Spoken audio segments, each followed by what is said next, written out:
এবং খুব সিলেক্ট করতে খুব সমস্যা হয়েছে, কারণ অনেকগুলো ঘটনাই খুব বেশি ভালো। যাই হোক, প্রথম যে ঘটনাটি পড়ছি সেই ঘটনাটি লিখেছেন আমাদেরকে মোহাম্মদ জুবায়ের হোসেন, সরাইপাড়া, পাহাড়তলী, চট্টগ্রাম থেকে। যেভাবে বলছেন সেভাবেই আমি পড়ছি। রাসেল ভাই কেমন আছেন? নিশ্চয়ই ভালো, আর ভালো থাকেন যেন সব সময়, এই দোয়া আল্লাহর কাছে। আমি যে ঘটনা শেয়ার করব তা আমার সাথে ঘটে যাওয়া একটি ঘটনা। ঘটনাটি ঘটেছে 2011 সালের জুলাই মাসের দিকে। আমি একটি বেসরকারি প্রতিষ্ঠানে ইলেকট্রনিক্স এক্সিকিউটিভ পদে চাকরি করি। একদিন রাতে হঠাৎ প্রচন্ড জ্বর আসে আমার। আমি তেমন পাত্তা দেইনি। অবশ্য সকালে জ্বরটা সেরে যেত, তো পরের দিন আবার একই অবস্থা, আবার রাতে জ্বর আসলো। এভাবে 10 দিন চলার পর একজন ডাক্তারের শরণাপন্ন হই। ডাক্তার পরীক্ষা করে বলে আমার টাইফয়েড হয়েছে। তো উনি আমাকে ইমার্জেন্সি যেতে পারেন, হাসপাতালে ভর্তি হতে বলেন। আমি ওনার কথা মতো একটি সরকারি হাসপাতালে ভর্তি হই। হাসপাতালটি ছিল একটি পাহাড়ের ওপর। বিশেষ কারণে ওই হাসপাতালটির নাম উল্লেখ করতে পারছি না।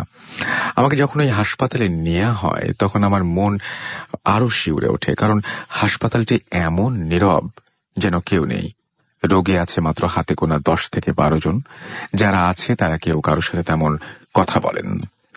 তারপর আমাকে একটা বেডে শোয়ানো হলো। শোয়ানোর পর বুঝলাম যে আমার বেডটি বাম পাশের একদম কর্নারে একটি বেডের পর। হাসপাতালটি এমন ভাবে তৈরি, পুরোটা দেয়াল জুড়ে কাঁচের জানালা।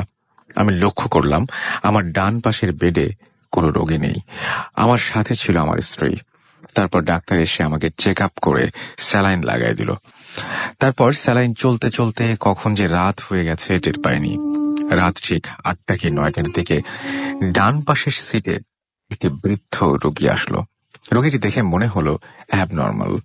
উনি একবার বেডে বসে, আবার উঠে দাঁড়ায়, এভাবে থাকে।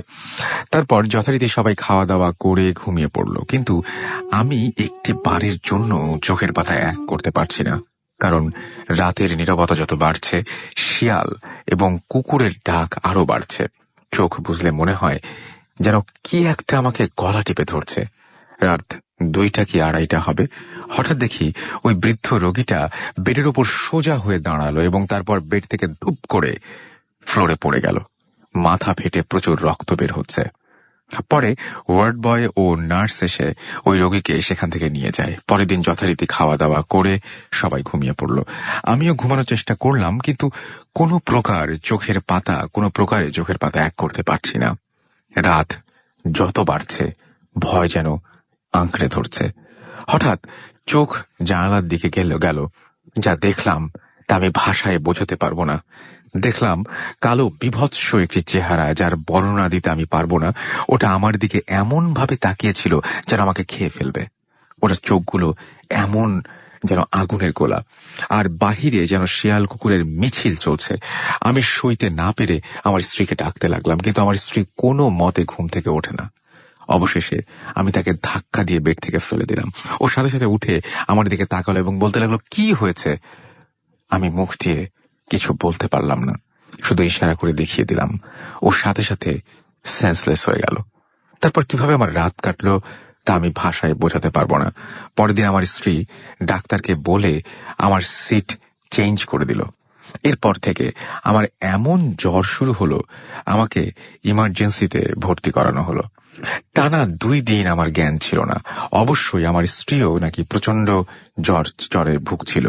তারপর আমার চিকিৎসা চলতে থাকে। হঠাৎ 4 দিন পর ঠিক রাত 2টা কি 3টা আমি বাথরুমে যাওয়ার জন্য আমার স্ত্রীকে ঘুম থেকে ডাকলাম, কিন্তু সে উঠল না। তারপর আমি একা একা খুব কষ্ট করে এক হাতে স্যালাইন নিয়ে বাথরুমে গেলাম। কিন্তু বাথরুমে গিয়ে দেখি আমি যে জিনিস দেখলাম তা দেখার জন্য আমি প্রস্তুত ছিলাম না। প্রথমে আমি বাথরুমের বর্ণনা দিয়ে নিই। বাথরুমটা ছিল একটা বড় জানালার পাশে।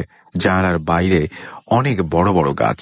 বাথরুমে যাওয়ার পথে একটি তালাবন্ধ রুম। তো আমি একা একা বাথরুমে যাচ্ছি। হঠাৎ দেখলাম ওই তালাবন্ধ রুম থেকে বিকট শব্দ, মনে হয় কে যেন দা দিয়ে কিছু একটা কোপাচ্ছে। তারপর অনেক কষ্ট করে বাথরুমে যাই। বাথরুম থেকে ফেরার পথে হঠাৎ চোখ পড়ে জানালার দিকে। জানালার বাইরে গাছের ওপর চোখ দিতে আমি যা দেখলাম তা দেখার জন্য আমি প্রস্তুত ছিলাম না। দেখলাম ওই গাছের উপরে একটি কালো বিভৎস চেহারা, দাঁতগুলো যেন বেরিয়ে আসবে, আর চোখ দুটো যেন আগুনের গোলা, পুরো শরীর যেন লোমে ঢাকা বিশাল বড় এক দেহ। দেখলাম ওই জিনিসটি একটি মানুষের অর্ধেক দেহ ছিঁড়ে ছিঁড়ে খাচ্ছে এবং একটা হাত ছিঁড়ে আমাকে ডাকছে। বিশ্বাস করবেন কিনা জানি না, এই দৃশ্য দেখে আমি ভয়ে কান্না করে দিলাম। তারপর ওখান থেকে আসতে চোখে পড়ল ওই তালাবন্ধ রুমে, ওই রুমের দরজার নিচের দিকে মনে হলো যে অনেক রক্ত, এই মুহূর্তে যেন কাউকে ভেতরে জবাই করা হয়েছে, এবং খুব জোরে জোরে চিৎকার করলাম। কেউ শুনল না। নিজেকে আর ধরে রাখতে পারিনি, সাথে সাথে অজ্ঞান হয়ে যাই। তার পরের দিন নিজেকে হাসপাতালের ইমার্জেন্সি রুমে আবিষ্কার করি। পরে আমি আমার স্ত্রী থেকে শুনেছি যে আমি নাকি ওই দিন রাতে বাথরুমের ওই তালাবন্ধ রুমের সামনে পড়েছিলাম এবং আমার হাতের স্যালাইন ব্যাগে রক্ত ফুল হয়ে গিয়েছিল নাকি। তারপর আমি আরো 3 দিন হাসপাতালে ছিলাম। রাসেল ভাই, এই ছিল আমার ঘটনা। ভালো লাগলে পড়ে শোনাবেন। এরকম আরো অনেক ঘটনা আছে, সময় পেলে শেয়ার করব। আমি ঘটনাটি পড়ে শোনালাম, এবং ভালো মন্দ এই ব্যাপারটা আমি আসলে কিছুই বলতে পারবো না। যারা শুনছেন তারাই জানাবেন। আপনারা SMS করে আমাদের জানিয়ে দিন যে কেমন লাগছে এই ঘটনাগুলো।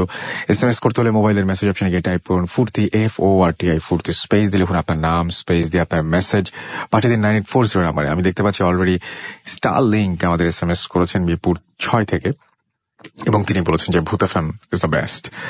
আব্দুল্লাহ হাসান সিলেট থেকে লিখেছেন এবং আমাকে SMS করেছেন দেখতে পাচ্ছি সজীব খুলনা থেকে। তিনি ফার্স্ট স্টোরিটা তার কাছে অনেক ভালো লেগেছে, সেটা জানিয়েছেন। জেবা আমাদের SMS করেছেন, এবং রোমান্টিক ভূত আমাদের SMS করেছেন নারায়ণগঞ্জ থেকে। তমাল আমাদের SMS করেছেন এছাড়া ফুলতলা খুলনা থেকে, এবং আমাদেরকে SMS করেছেন দেখতে পাচ্ছি অর্নি ময়মনসিং। এছাড়া মুন্তাসির আমাদের SMS করেছেন এবং তিনি বলছেন কাহিনীটা অনেক ভয়ের ছিল। সরফরোজ আমাদের SMS করেছেন এবং আমাদেরকে SMS করেছেন, এবং তিনি লিখেছেন যে ভালো লাগে অ্যান্ড ভয় লাগে।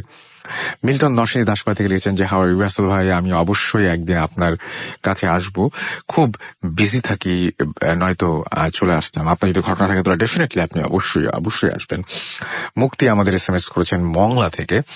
আমাদেরকে সিমরান SMS করেছেন জিগাতলা থেকে, এবং আমাদেরকে SMS করেছেন দেখতে পাচ্ছি শম্পা, এবং তিনি বলছেন যে আজকের ঘটনাটি ভালো। আমাদের সাইফুল ইসলাম SMS করেছেন এবং তিনি বলছেন শীতের রাতে ভূত এফএম দারুণ লাগছে। আমাদেরকে SMS করেছেন এছাড়াও রায়ান, এছাড়াও আমাদের SMS করেছেন মাসুদ রানা এবং রাজু। রূপা এবং সুইটি আমাদের SMS করেছেন যশোর থেকে। এছাড়াও আমাদের SMS করেছেন দেখতে পাচ্ছি সুস্মিতা বণিক, এবং আমাদেরকে SMS করেছেন দেখতে পাচ্ছি হিমেল চৌধুরী গাজীপুর থেকে, অসম শো। এবং আমাদেরকে রিপন SMS করেছেন সাব্বির, SMS করেছেন আমাদেরকে আশিস হাসান মিরপুর 12 থেকে আমাদের SMS করেছেন। গালিব আমাদের SMS করেছেন রাজশাহী থেকে। ফার্স্টের ঘটনাটা ভালো লেগেছে। তারপরে ওভারঅল যে ব্যাপারটা দেখতে পাচ্ছি সেটা হচ্ছে ফার্স্টের ঘটনাটা মোটামুটি সবারই পছন্দ হয়েছে। আমরা চলে যাব আমাদের পরবর্তী ঘটনায়, এবং এই ঘটনাটি আমাদের একজন গেস্টের কাছ থেকে আমরা শুনবো। প্রথমে আমরা জেনে নিই তার নাম এবং পরিচয়। আপনার নামটা একটু প্লিজ বলবেন। ধন্যবাদ রাসেল ভাই আপনাকে। আমি দিনার, আমি এসেছি লালবাগ থেকে। ওকে দিনার, আমরা ঘটনায় যাই। রাসেল ভাই, ঘটনাটা হচ্ছে আমাদের লালবাগের পাশের একটি এলাকা। সে এলাকাটার নাম হচ্ছে শহীদনগর, এবং এটা শহীদনগর 4 নম্বর গলির ঘটনা। তো ঘটনাটা হচ্ছে সেই 4 নম্বর গলির একটা বাসাকে নিয়ে। তো ঘটনাটা আমি যার মুখ থেকে শুনেছি তার নাম হচ্ছে ডলার। সে কারখানায় কাজ করে। তো তার মুখে আমি যেমন ঘটনাটা শুনি আমি সেরকম ভাবে বলছি। কারখানাটা ছিল সেই বিল্ডিং এর 4 তলায়, ছাদের উপরে। তো কারখানাটার যিনি ওনার ছিলেন, উনি ছাদের এক পাশে ওনার কারখানা করেন, আর উনি ওনার ওয়াইফ আর ওনার ছেলেকে নিয়ে ওই কারখানার এক পাশে রুমে থাকেন ছাদের মধ্যেই। তো ঘটনাটা যেদিন ঘটে, তো ওই কারখানাটা সচরাচর রাত 10টা বাজলে বন্ধ করে দিত। তো একদিন রাত 9টার দিকে কারেন্ট চলে যায়। তো কারেন্ট চলে যাওয়াতে ওই কারখানা যে ওনার ছিল উনি বলতেছে যে থাক, আর দরকার নেই কারো থাকার, তোমরা সবাই চলে যাও। তো এটা বলার পর উনি কারখানা বন্ধ করে দেন। তো কারেন্ট যেহেতু ছিল না, সব কারিগর চলে যায়। উনি, ওনার ওয়াইফ আর ওনার যে ছেলেটা ছিল, ওনারা ছাদেই বসেছিল, যেহেতু ওনাদের রুমটা ছাদেই ছিল। তো ছাদে ওনারা অনেকক্ষণ থাকার পর কারেন্ট যথারীতি চলে আসে। তো ওনারা খাওয়া দাওয়া শেষ করে ঘুমিয়ে পড়ে। তো স্বাভাবিকভাবে ওনারা ঘুমিয়ে পড়ে। তো সেদিন থেকে তাদের সাথে যে ঘটনাটা ঘটে, তো সেদিন রাতে 1:30 কি 2টা বাজে হবে, উনি ওনার ওয়াইফের চিৎকারে ঘুম ভেঙে যায় ওনার। তো ওনার ওয়াইফের চিৎকারে ঘুম ভেঙে উনি যেটা দেখলেন সেটা দেখার জন্য উনি মোটেও প্রস্তুত ছিলেন না। উনি দেখলেন যে ওনার ওয়াইফ কান্নাকাটি করতেছে এবং ওনার যে বেবিটা ছিল 2 বছর কি 2.5 বছর হবে, রাসেল ভাই তার ফেসটা যেমন মানে একজন মানুষের মুখ যেমন বাঁকা গেলে যেমন হয়, এবং তার মুখটা তেমনটা বাঁকানো ছিল এবং তার হাত পা গুলো মানে পেঁচিয়ে যাচ্ছিল, এরকম একটা অবস্থা। তো এটা দেখার পর তিনিও ভয় পায়, কান্নাকাটি শুরু করে। তো উনি ওনার একজন দুঃসম্পর্কের মামা ছিলেন, উনি একজন হুজুর টাইপের। তো উনি ওনাকে ফোন দিয়ে ব্যাপারটা বলে। তো অনেক রিকোয়েস্ট করাতে উনি সেদিন রাতে ওনার বাসায় চলে আসেন। তো বাসায় আসার পর ওনাকে ওনার বেবিকে একটা তাবিজ দিয়ে বলে যে তাবিজটা থাকুক, আবার কিছুদিন পরে এসে আমি দেখে যাব। তো এই ঘটনা ঘটার পর সেদিন রাতে ওনারা শুয়ে পড়ে, আর কোনো সমস্যা হয়নি। তার পরের দিন যে ঘটনাটা ঘটে, এটা এই ঘটনার পরে ঘটার পরের দিন। তো পরের দিন রাতে ওনারা খাওয়া দাওয়া শেষ করে ঘুমিয়ে পড়েন। তো আসলে ভাই 2-2.5 বছরের একটা ছেলে এই মোটামুটি অনেকগুলো ওয়ার্ড বলতে পারে মুখ দিয়ে। তো উনি আর ওনার ওয়াইফ বেবিকে নিয়ে শুয়েছিলেন। তো রাত 2টা কি 2:30 দিকে ওনার ওয়াইফ লক্ষ্য করলেন যে বিছানার মধ্যে যে ওনার বেবিটা নেই বিছানায়। তো উনি খুব অবাক হয়ে গেলেন যে এটা তো এরকম তো হওয়ার কথা না। তো উনি লক্ষ্য করলেন যে ওনাদের রুমের সাথে যে বারান্দাটা ছিল, তো তার বেবিটা তার তার ছেলেটা সে বারান্দায় গিয়ে হাঁটছে এবং সে একা একা কিছু একটা বলতেছে। তো বাট উনি বুঝতে পারতেছেন না যে সে এটা কি বলতেছে। তো উনি ওনার হাজবেন্ডকে ডাকে। তো ওনার হাজবেন্ড উঠে এই মানে এই দৃশ্যটা দেখে যে ওনার ছেলে একা একা হাঁটতেছে বারান্দা দিয়ে, যেটা মানে ফুলি ইম্পসিবল একটা ব্যাপার যে 2-2.5 বছরের একটা ছেলে রাতের বেলা বারান্দায় গিয়ে হাঁটবে আর বিড়বিড় করে কি একটা বলবে, কিছু একটা বলবে। তো ওনারা ওকে নিয়ে আসে রুমের মধ্যে। তো রুমে নিয়ে এসে ওনারা যথারীতি ঘুমিয়ে পড়ে। তো সেকেন্ড ডেটার ঘটনাটা ছিল এরকম। থার্ড ডে যে ঘটনাটা ঘটে ওনাদের সাথে, সবচেয়ে উইয়ার্ড যে ঘটনাটা, সেটা হচ্ছে আসল ভাই আমি আপনাকে একটা কথা বলতে ভুলে গেছি। সেটা হচ্ছে যে আমি এরকম এটা টুপির কারখানা, তো আমি এরকম অনেক কারখানা থেকে শুনেছি যখন মাগরিবের আজান দেয় তারা সেই আজানটা দেওয়ার 5 মিনিট আগে একটা ব্রেক নেয়, এবং ব্রেকটা তাদের হয় 10 থেকে 15 মিনিট। এটা কেন নেয়, সন্ধ্যা নাস্তা করার জন্য বা অন্য কোনো কারণে, সেটা আমার জানা নেই, কিন্তু এটা 95% বা তারও বেশি কারখানায় এই রুলসটা ফলো করে সবাই। তো সেদিন যে ঘটনাটা ঘটে, তো সেদিন সন্ধ্যার সময় উনি সব কারিগরকে বলে যে তোমরা সবাই বাইরে যাও, নাস্তা টাস্তা করে আসো। তো সবাই কারখানা থেকে নিচে নেমে যায়, 4 তলার বিল্ডিং থেকে নিচে নেমে হোটেলে নাস্তা করতে থাকে। তো উনি ওনার ফ্যামিলির জন্য নাস্তা কেনার জন্য নিচে যায়। তো ওনার ওয়াইফ রান্না করতেছিলেন, ছাদেই ওনার রান্নাঘর। তো উনি রান্নাঘর থেকে রুমে ঢুকে খেয়াল করলেন যে ওনার যে বেবিটা ছিল সে মানে রুমে নেই। তো উনি ভাবলেন যে হয়তো বাইরে। তো উনি জাস্ট রুম থেকে ওনার কাজটা শেষ করে উনি ওনার রুমটা যেহেতু ছাদে ছিল, তো উনি দরজা দিয়ে বের হয়ে রুম থেকে বের হয়ে দেখলেন যে ছাদের যে রেলিংটা দেওয়া ছিল, যে আপনার মোটামুটি ওটা আপনার যে বাউন্ডারি যেটাকে আমরা বলি যে প্রোটেকশনের জন্য আমরা যে বাউন্ডারিটা দিই, সেই বাউন্ডারিটা মিনিমাম আপনার 3 ফিট কি 3.5 ফিট এরকম হয়ে থাকে। তো উনি দেখলেন যে ওনার ছেলেটা সেটার উপর মানে দাঁড়িয়ে আছে এবং সে নড়াচড়া করতেছে, এবার একটু হাঁটতেছেও সে ওটার উপর দিয়ে। তো এটা দেখে উনি যথারীতি মানে ভয় পেয়ে যায়, অনেক অনেক ভয় পেয়ে যায় উনি। তো উনি চিৎকার দিয়ে জাস্ট ওনার বেবিটাকে ধরতে যায়। তো উনি যেমনটা বললো যে উনি যখন ওই বেবিটাকে ধরতে যায় তখন ওনার কাছে মনে হলো যে ওনার বেবিটা পড়ে গেছে নিচে। তো এটা দেখার সঙ্গে সঙ্গে উনি চিৎকার দিয়ে সেন্সলেস হয়ে যায় ছাদে। তো একটা 2 বছর কি 2.5 বছরের বেবির পক্ষে এটা মোটেই সম্ভব না যে ছাদের এই বাউন্ডারির উপর দিয়ে হাঁটা।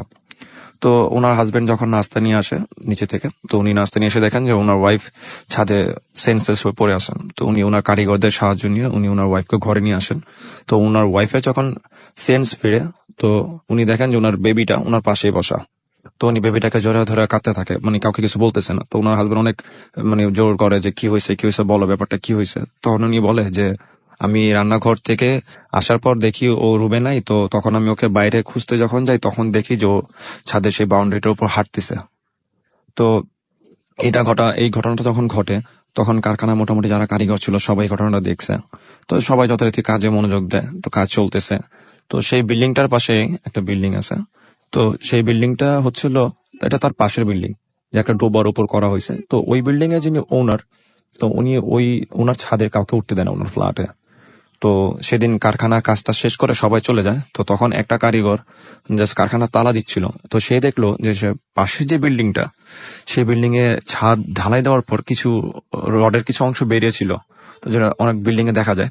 তো উনি দেখলেন যে সেই পাশের বিল্ডিং এর ওই আপনার ছাদের যে রডটা বেরিয়েছিল, তো সেটার উপরে মানে বেবি, ছোট একটা বাচ্চার আকৃতি কেউ একজন দাঁড়িয়ে তাকে ডাকতেছে এবং সে রডের উপরে দাঁড়িয়ে ছিল।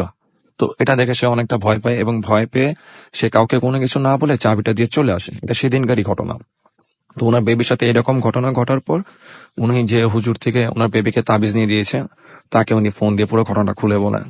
তো উনি যেহেতু ওনার রিলেটিভ ছিল, তো উনি সেদিন রাতে আর আসতে পারেননি ওনার বাসায়। তো উনি পরের দিন এসে পুরো ঘটনা শুনে ওনাদের মুখে, এবং ওই কারিগর যে সে দেখে যে পাশের একটা বিল্ডিং একজন দাঁড়িয়ে ছিল, সে তার মুখে ওই ঘটনাটা শুনে। তো শোনার পর সে এক্সোরসিজম করে তার বেবি, এবং সে বলে যে এই বেবিটার দিকে ওই খারাপ জিনিসটা নজর দিয়েছিল যেদিন তারা ফার্স্ট সন্ধ্যার সময় কারেন্ট ছিল না, বসেছিল তখন।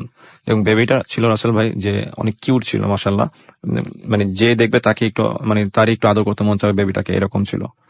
তো উনি এক্সোরসিজম করে, তো এক্সোরসিজম করার এক পর্যায়ে যে যে তাকে প্রজেস্ট করে তার সাথে তার কথা হয় যে কোনো একটা 3 রাস্তার মোড়ের মধ্যে একটা কালো রঙের ছাগল অথবা একটি কালো রঙের মুরগি সেখানে জাস্ট জবাই করে ফেলে দিতে হবে, তাহলে সে তাকে ছেড়ে চলে যাবে। তো এটা ছিল তার রিকোয়ারমেন্টস, এবং যিনি হুজুর এই জিনিসটা জানেন, তো তিনি এটা ছাগল উনি না পেয়ে উনি জাস্ট একটা মুরগি নিয়ে আসেন। তো ওনাদের বাসার পাশে যে 3 রাস্তার মোড়টা ছিল, উনি সেখানে গিয়ে এই কাজটি করেন।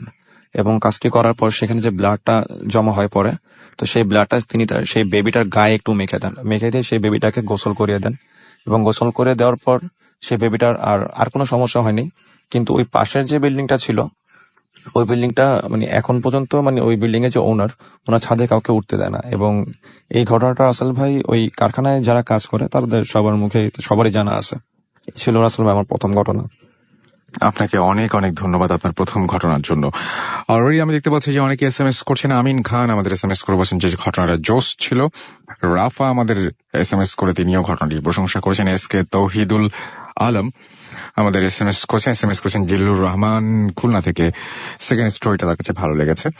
আমাদেরকে এছাড়াও SMS করেছেন দেখতে পাচ্ছি আইরিন, এছাড়াও রাজু আমাদের সিলেট থেকে SMS করেছেন। তন্ময় চৌধুরী আমাদের সিলেট থেকে SMS করেছেন। MD সোহেল আমাদের SMS করেছেন। অনেক আমাদেরকে SMS করেছেন, লিখেছেন সেকেন্ড ঘটনাটা অনেক ভয়ের।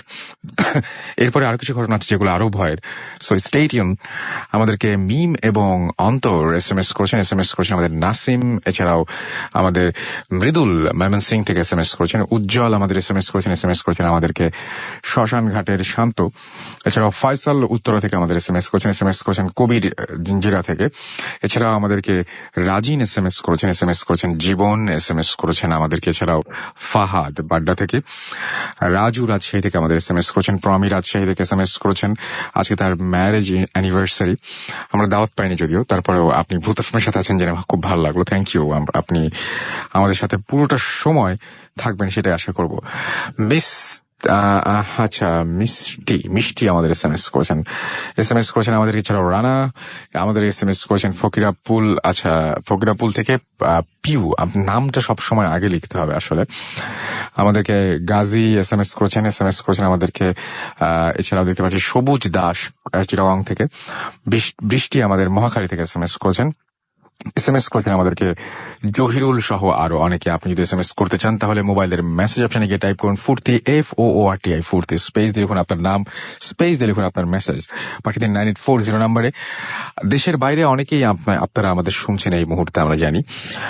এবং সেটা যেটা করতে হবে সেটাতে হচ্ছে যে আপনারা যদি আমার সাথে কমিউনিকেট করতে চান অবশ্যই কমিউনিকেট করতে পারবেন। সেটা হচ্ছে আমাদের ফেসবুক ফ্যান পেজে গিয়ে লাইক দিয়ে কমেন্ট করতে পারেন।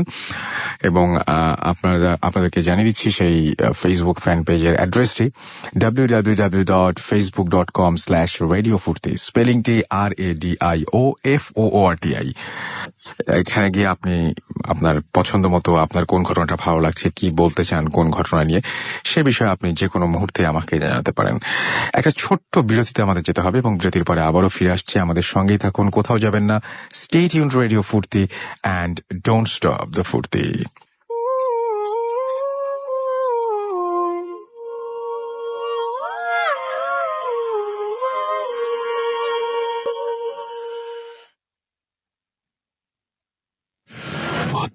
FM, haunted by Airtel.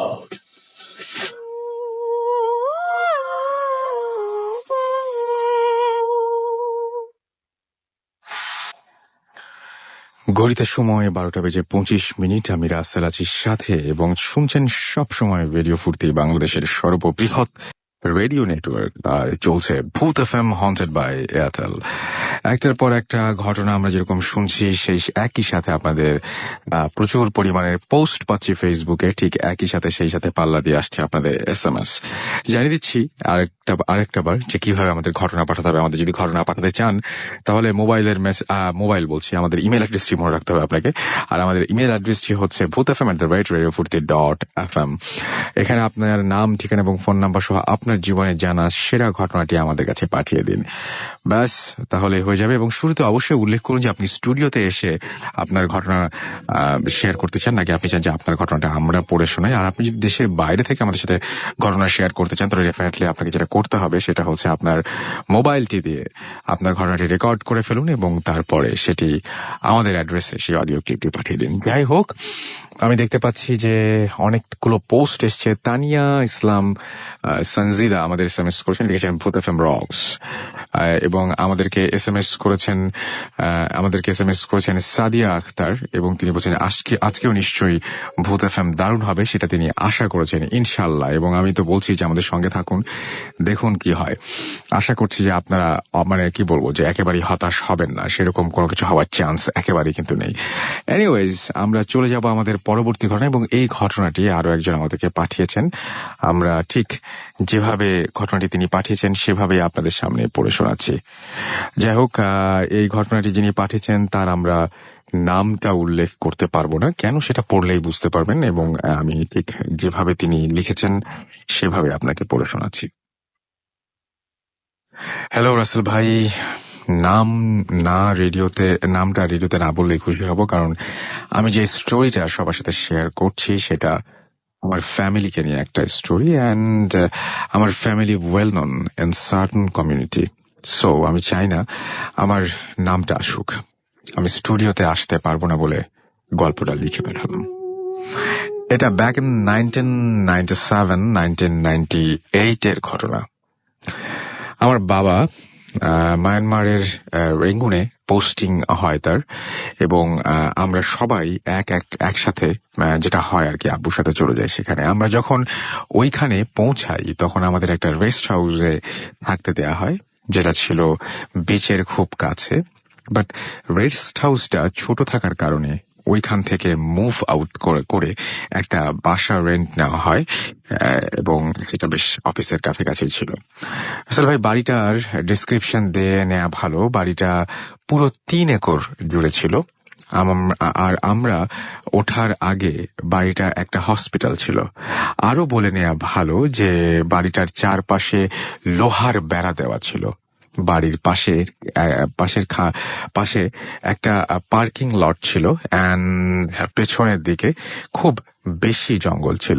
এটা বলে রাখা ভালো যে আমার থেকে আমার পাশের বাড়ির দূরত্ব ছিল 10 মিনিটের হাঁটা পথ। যাই হোক, আমরা যেই দিন বাড়িটাতে উঠি আশেপাশের সবাই যেন আমাদের দিকে কেমন করে তাকাচ্ছিল।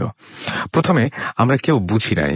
আমাদের বাড়িটা ডুপ্লেক্স ছিল, নিচে ছিল বিশাল করিডোর, পাশে কিচেন আর ওপরে তালা এবং শোবার জন্য বেডরুম। বাসায় ওঠার পর আমাকে দেয়া হয় কর্নারের রুম, যেটা ছিল অনেকটা পিছের দিকে। যাই হোক, মেইন ঘটনায় চলে আসি। আমরা যেই বাড়িটাতে উঠেছিলাম সেটা অনেক পুরনো একটা বাড়ি ছিল। ইনফ্যাক্ট এটা ব্রিটিশ আমলের একটা বাড়ি ছিল। আমরা শুধু 5 জন ওই এত বড় বাড়িতে থাকতাম। আমি, আম্মু, আব্বু আর আমার ভাই, এবং আমাদের ব্যাটম্যান সাত্তার ভাই। আমরা যেই দিন উঠি সেই দিন থেকে আমার বড় ভাই কেমন যেন একটু অদ্ভুত আচরণ করতে লাগলো। সে কোনো মতে আমাদের সাথে আমার রুমে থাকতে চাইতো না। এটা বলে রাখা ভালো যে উনি একটু মানসিকভাবে অসুস্থ। প্রথম সব ঠিক ছিল, কিন্তু আস্তে আস্তে টের পেলাম পাশের সব ঘটনা। এবং আমরা প্রতি রবিবার এবং বৃহস্পতিবার বাসায় কারো খুঁড়িয়ে কাঠের কিছু একটা ভর দিয়ে হাঁটার শব্দ পেতাম। এবং ব্যাপারটা এরকম ছিল যে আমি আর আমার ভাই আব্বু আম্মুর রুমের কাছ থেকে একা থাকতাম, এবং তাই আমরা সব সময় ভয় থাকতাম। একদিন আর এক ঘটনা বলি। একদিন অনেক রাত এবং আমরা ঘুমিয়েছিলাম অ্যাজ ইউজুয়াল। কারেন্ট নাই, বাট হল রুমের টেবিলের মোমের আলো হালকা হয়ে আসছে, যা প্রতিদিনের মতো রাখা ছিল। চোখে ঘুম ছিল না, তেমন একটা হালকা তন্দ্রার মতো একটা ভাব ছিল, এবং সেজন্য আমি অতটা সেজন্য বুঝতে পারিনি। আচ্ছা, যাই হোক, ইংরেজিতে লেখা আমার পড়তে একটু সমস্যা হচ্ছে। হঠাৎ আমার ভাইয়ের গোঙানির আওয়াজে আমার ঘুম ভেঙে যায়। আমি তার দিকে ফিরে শুয়েছিলাম বলে দেখলাম যে সে ওপরের দিকে কি যেন একটা কিছু একটা দিকে চেয়ে আছে, এবং তারপরে সে সেটার দিকে তাকিয়ে গোঙাচ্ছে। আমি আস্তে আস্তে ওপরের দিকে তাকালাম। যা দেখলাম তা দেখার জন্য আমি আজ পর্যন্ত মশারি টাঙাই না। দেখলাম মশারির ওপর কিছু একটা জাস্ট একটা জিনিস, কিছু একটা, সেটা দাঁত বের করে মশারি খামচাচ্ছে, এবং সেটা লম্বায় প্রায় 6 ফুট, এবং মশারির ছোট ছোট ফুটো দিয়ে লোমগুলো, তার শরীরের যে লোমগুলো, সেই লোমগুলো বেরিয়ে আসছে। একটা মুহূর্তের জন্য মনে হলো যেন আমি এখনই মারা যাব, এবং আমি বলে বোঝাতে পারবো না যে কেমন ভয় লাগছিল আমার সেই সময়। আমি ভয়ে অনেকটা চিৎকার দিয়ে ইয়াসিন সূরা পড়া শুরু করলাম। আমার জাস্ট 20 সেকেন্ডের মধ্যে জিনিসটা আমার মশারির সাইড দিয়ে বেয়ে বেয়ে নিচে নেমে বারান্দার অন্ধকারের দিকে চলে গেল। বাই দ্যাট টাইম আমার আম্মু আব্বু রুমে ঢুকলো, এবং আমরা সবাই ঘেমে অস্থির হয়ে গেছি।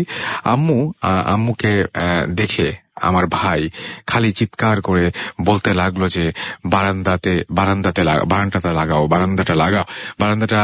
লাগিয়ে আমাদের ঠান্ডা করে জিজ্ঞাসা করার পর আমরা সব ঘটনা খুলে বললাম। সেদিন আমরা সবাই একসাথে আম্মুর রুমে ঘুমালাম। সকালবেলা আম্মু এলাকার হুজুরকে খবর দিল। হুজুর আমাদের বাড়ির সামনে এসে বাড়ির ভেতরে ঢুকতে রাজি হয়নি। হুজুর আমাদের বাড়ির থেকে খালি কিছু ইনস্ট্রাকশন দিয়ে বলল যে তার জন্য একটা গাছ কেটে আনতে, যেটা আমাদের রুমের পাশে ছিল। হুজুরের ছোট ছাত্র ছিল যে পুরো গাছটা শিকড় সহ কেটে আনতে হবে। শর্ত ছিল যে পুরো গাছটা শিকড় সহ কেটে আনতে হবে। আমাদের সাত্তার ভাই গাছটা কেটে আনলো, এবং হুজুর ওই গাছের ওই গাছ এর কাটটা শুরু করলো। আমরা সবাই শুনছি যে তাবিজের কথা, কিন্তু একটা 6 ফুট গাছ থেকে হুজুর 163টা তাবিজ বের করে নিয়ে আসলো, এবং তিনিও ওই গাছের ডালপালা দিয়ে ওই তাবিজগুলো পুরালেন। মেবি আমি আপনাদেরকে লিখে বোঝাতে পারছি না যে আমাদের কেমন অনুভূতি হয়েছিল, বাট আমরা ভয়ে সবাই একাকার হয়েছিলাম। সেই দিন হুজুর ছিল, হুজুর চলে যায়, অ্যান্ড বিকালের আগে আরো 5টা হুজুর নিয়ে আসে। তারা সবাই মিলে বাসার 4 কোণে এবং একজন বাসার ভেতরে বসে কোরআন শরীফ খতম দেন এবং বাড়িটা বন্ধ করে দেন। ওই বাসায় আমরা 4 বছর ছিলাম। সেই বাসায় আর একটি ঘটনা ঘটেছিল আমাদের সাথে, আরেকদিন না হয় সময় পেলে জানাবো। এবং আমাদেরকে এসএমএসটি পাঠানোর জন্য আমাদেরকে মেইলটি পাঠানোর জন্য আপনাকে অসংখ্য ধন্যবাদ। বাট একটা রিকোয়েস্ট থাকবে যে এর পরে যখন আপনি লিখবেন, আপনি যেহেতু বাংলায় লিখছেন, সুতরাং আপনি বাংলাতে লিখবেন, অথবা আপনি আপনার যে ঘটনাটা রয়েছে সেটা আপনি রেকর্ড করে আমাদের কাছে পাঠিয়ে দিবেন। তাহলে আর কোনো সমস্যা হবে না। অনেক জায়গাতেই বুঝতে খুবই খুবই খুবই সমস্যা হচ্ছে, বাট এটা অসম্ভব সুন্দর একটা ঘটনা আমি বলবো, এবং আমি ইগারলি ওয়েট করছি আপনার পরবর্তী ঘটনার জন্য। আপনাকে অনেক অনেক অনেক অনেক ধন্যবাদ। আমি নামটা দেখতে পাচ্ছি কিন্তু পড়তে পাচ্ছি না, এবং বাট এই ঘটনাটা যিনি লিখেছেন তার পরিচয় তিনি সম্পূর্ণভাবেই আমাদেরকে দিয়েছেন। আমরা চলে যাব আমাদের পরবর্তী ঘটনায়। তার আগে কিছু এসএমএস পড়ে আসবো। আমাদেরকে শিপন উত্তরা থেকে এসএমএস করেছেন, রিপা আমাদের ময়মনসিংহ থেকে এসএমএস করেছেন আমাদের বাদশাহ খুলনা থেকে, আমাদেরকে দিদারুল এসএমএস করেছেন, তোহা আমাদের এসএমএস করেছেন আমাদেরকে মিশাল চিটাগং থেকে, এবং তিনি লিখেছেন আই লাভ ভূত এফএম। ময়মনসিংহকে ফয়সাল, সৈকত, শামসুল, আমাদের এসএমএস করেছেন মৃদুল ময়মনসিং থেকে এসএমএস করেছেন আমাদেরকে চন্দন মিরপুর কাজীপাড়া থেকে আমাদেরকে, এছাড়াও এসএমএস করেছেন দেখতে পাচ্ছি অর্ণা আমাদেরকে, হাফিজ এসএমএস করেছেন জয়া ময়মনসিং থেকে, কবির জিঞ্জিরা থেকে এসএমএস করেছেন, দিয়া চিটং থেকে এসএমএস করেছেন, রিয়াজুল আমাদের এসএমএস, ইসলাম রাজ আমাদের এসএমএস করেছেন সোনারগাঁ থেকে, তুষার আমাদের রংপুর থেকে এসএমএস করেছেন, রাকিব আমাদের এসএমএস করেছেন রানা এসএমএস করেছেন আমাদেরকে, রেজা এসএমএস করেছেন বৃষ্টি গাজীপুর থেকে, এছাড়া আমাদেরকে এসএমএস করেছেন রূপক পল্লবী থেকে, মেহেদি এবং রাজুন আমাদের এসএমএস করেছেন বৃষ্টি সহ আরো অনেকে। আপনি যদি এসএমএস করতে চান তাহলে মোবাইলের মেসেজ অপশনে গিয়ে টাইপ করুন ফুর্তি, FOORTI ফুর্তি, স্পেস দিয়ে লিখুন আপনার নাম, স্পেস দিয়ে আপনার মেসেজ পাঠিয়ে দিন 9840 নাম্বারে। সাদিয়া আফরিন আমাদের পোস্ট দিয়েছেন এবং তিনি বলছেন ভয় লাগছে খুব, এবং এবং এবং তিনি এখন উঠতেও ভয় পাচ্ছেন। এই ব্যাপারটা কিছু লিখেছেন। আপনারা যারা ফেসবুকে আছেন তারা নিশ্চয়ই পড়তেই পারছেন, সুতরাং দেখতে পারেন সেই যে পোস্ট গুলো। এছাড়াও আরো অনেকেই আমাদের এখানে দেখতে পাচ্ছি যে পোস্ট দিচ্ছেন। আমাদের ফেসবুকের অ্যাড্রেসটি আপনাদের জানিয়ে দেয়। আমাদের ফেসবুকের অ্যাড্রেসটি হচ্ছে www.facebook.com/radiofurti। আমাদেরকে JH শুভ ফেসবুকে পোস্ট দিয়েছেন, লিখেছেন ফার্স্ট স্টোরিটা সুপার হয়েছে। এছাড়াও আমাদেরকে নীল খান এসএমএস করেছেন এবং তিনি বলছেন অসম হচ্ছে আজকের ভূত এফএম। আমাদেরকে এসএমএস করেছেন মিঠু পথ, লিখেছেন আই হেট ভূত এফএম, ভয় লাগে হুত। ওকে, আমাদের এছাড়াও এসএমএস করেছেন দেখতে পাচ্ছি মেহেদি হাসান, ভালো লাগছে, তিনি লিখছেন লাভ ভূত এফএম। আমাদেরকে এসএমএস করেছেন মেহেদি হাসান আরেকজন, এবং তিনি লিখেছেন রাসেল ভাই তৃতীয় ঘটনা খুব সুন্দর ছিল। আমাদেরকে এগুলো কিন্তু ফেসবুকের পোস্ট, সো আপনারা সেখানে পড়লেই বুঝতে পারবেন। আমাদেরকে এসএমএস করেছেন আফসার চৌধুরী এবং তিনি বলছেন খুব ভালো হয়েছে, বাট আমি ভয় পাচ্ছি না। বাহ, আপনি বেশ সাহসী মানুষ বলতে হবে। যাই হোক, যারা দেশের বাইরে রয়েছেন তাদের কাছ থেকে আমি অনেক অনেক পোস্ট এক্সপেক্ট করছি, আশা করছি যে আপনারা সেটা পাঠাবেন। চলে যাচ্ছে আমরা আমাদের পরবর্তী ঘটনায়, এবং এই মুহূর্তে আমাদের সাথে রয়েছেন আরো একজন নতুন অতিথি। আমরা তার পরিচয় জানবো। আপনার নামটা একটু প্লিজ বলবেন।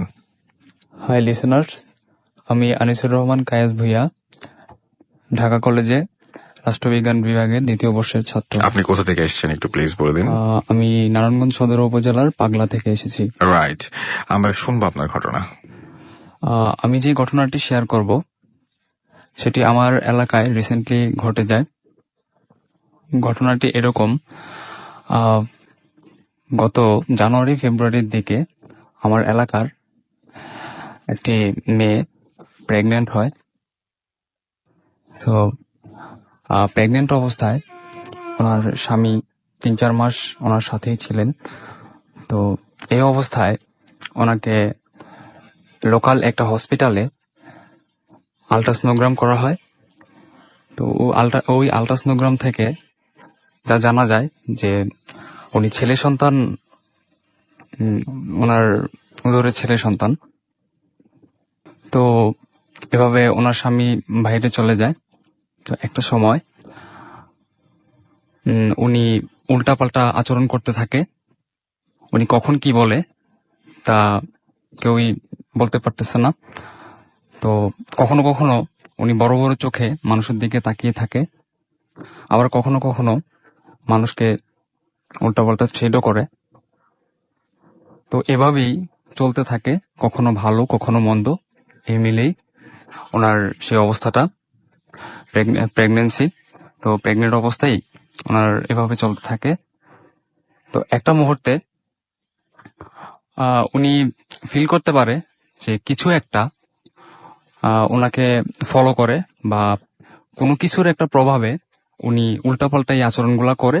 তো যখন উনি ভালো থাকে তখন উনি বলতে পারে যে নিশ্চয়ই আমার কিছু একটা হয়েছে, সো আমার এটা হচ্ছে বারবার। আর যখন বদ কিছু ওনাকে আসর করে তখন উনি এগুলা করে থাকে। তো এভাবে চলতে থাকা অবস্থায় 10 মাস পর্যন্ত ওনাকে বিভিন্ন মেয়াদে আল্ট্রাসোনোগ্রাম করা হয় এবং ডাক্তারের সাথে পরামর্শ করে বিভিন্ন ওষুধ খাওয়ানো হয়। তো এগুলা ওনার বাসায় সংরক্ষিত ছিল, যে আল্ট্রাসোনোগ্রামের কপি, তারপরে ডক্টরের ব্যবস্থাপত্রগুলা। তো একটা মুহূর্তে ওনার যখন ডেলিভারি ডেট এগিয়ে আসতে থাকে, তো উনি তার আচরণগুলা অস্বাভাবিকভাবে আচরণ করতে থাকে। আহ, তো ওনাকে আবার আলট্রাসোনোগ্রাম করানো হয় স্থানীয় একটা হসপিটালে। তো ওখান থেকে ওনাকে একটা ডেট দেওয়া হয় যে নভেম্বরের 24 থেকে 26 তারিখের মধ্যে ওনার বাচ্চাটা ডেলিভারি হবে। তো ওইভাবেই প্রস্তুতি নেওয়া হয় পরিবার থেকে। তো একটা সময় আসে যখন 24 থেকে 26 তারিখ আমার বেবিটা ডেলিভারি হচ্ছে না। তো সবার মধ্যে একটা সন্দেহ জাগে। ও রাসেল ভাই, আমার একটা কথা বলা হয়নি, যখন 4 মাসের পরে উনি যখন উল্টাপাল্টা আচরণ করতে থাকে, ওনাকে স্থানীয় এক হুজুরের কাছে নিয়ে যাওয়া হয়। তো উনি বলে যে ওনাকে বদ কোনো কিছু একটা হয়তো আসর করেছে, তো আমি পরা পানি দিয়ে দিচ্ছি বা আমি কিছু তালিম দিয়ে দিচ্ছি, এগুলো যদি উনি করে তাহলে হয়তো ওনাকে এটা অ্যাটাক করতে পারবে না। তো কথায় ফিরে আসি, ওনার যখন ডেলিভারিটা হচ্ছে না, তো ওনার ফ্যামিলি সবাই চিন্তায় পড়ে যায়। তারপর ওনাকে লাস্ট যে আলট্রাসোনোগ্রামটা করানো হয়, তো ওখানে যাওয়া হয়। আহ, এটা হচ্ছে গত শুক্রবার ওনাকে আলট্রাসোনোগ্রাম করানো হয়। তো বিকালে একটা ডেট দিয়ে যে বিকালে এসে আপনি আলট্রাসোনোগ্রামটা নিয়ে যাবেন। তো বিকালে আলট্রাসোনোগ্রাম আনার জন্য মেডিকেলে যাওয়া হয়। তো ওখান থেকে বলতেছে যে এই নামের কোনো রোগীকে তো আমরা আলট্রাসোনোগ্রাম করাইনি, আর আমাদের রেকর্ড বুকেও এই ধরনের কোনো কিছুই লেখা নাই। তো তখন ওনাদের সাথে তর্ক বিতর্ক হতে থাকে যে কেন আমরা টাকা পয়সা দিছি, এভাবে তো আর দিই নাই, তো কেন হবে না, আমরা আলট্রাসোনোগ্রাম করে গেছি, আমাদের আলট্রাসোনোগ্রামটা দিবেন, রিপোর্টটা দিতে হবে। পরে এক পর্যায়ে কর্তৃপক্ষ এবং ডক্টররা এসে বলে, আচ্ছা এটা হয়তো আমাদের ভুল হোক আর আপনাদের ভুল হোক, যে কোনো একটা ভুলের কারণে এটা হয়ে গেছে। তো এক কাজ করেন, আপনি রোগীটাকে আগামীকাল নিয়ে আসেন। তো পরের দিন ছিল শনিবার আর মেডিকেলে যাওয়া হয় নাই। রোববারে ওনাকে মেডিকেলে নিয়ে যাওয়া হয়। তো ওনাকে আলট্রাসোনোগ্রাম করানোর জন্য আলট্রাসোনোগ্রাম রুমে নেওয়া হয়, কিন্তু কোনো অবস্থায় ওনাকে বেডে শোয়ানো যাচ্ছিল না। ডক্টররা অনেক চেষ্টা করে, বাট উনি বেডে শুবে না। আম, ওই রুমের জানালা ধরে উনি ঠাই দাঁড়িয়ে আছে। তো ওনাকে কোনোভাবেই বেডে শোয়ানো যাচ্ছে না। তো ডক্টররা এক পর্যায়ে বিরক্ত হয়ে ওনাকে বলে যে আমরা এই রোগীর চিকিৎসা করতে পারবো না, ওনার হয়তো মেন্টালি কোনো প্রবলেম থাকতে পারে, আপনারা অন্য কোনো হসপিটালে নিয়ে যান। তো ওদিনই ওনাকে আহ শিশু মাতৃ ইনস্টিটিউটে নিয়ে যাওয়া হয়, তো স্থানীয় যে কোনো একটা ইয়াতে। তো সেখানে উনি যাওয়ার পর ডক্টর ওনাকে দেখতে চায়। তো উনি বারবার টয়লেটে যেতে চায়। ও একটা কথা বলতে ভুলে গেছিলাম, সেটা হচ্ছে যে লোকাল যে হসপিটালে ওনাকে নিয়ে যাওয়া হয়, তো ওখানে যতবারই ওনাকে টেস্ট করাতে চাইছে উনি এর আগেও ওনারা বললো যে টেস্ট করাতে আসছে উনি শুধু টয়লেটে যায়, আর ওখান থেকে উনি মানে আলট্রাসোনোগ্রামটা না করেই বাসায় চলে যায়।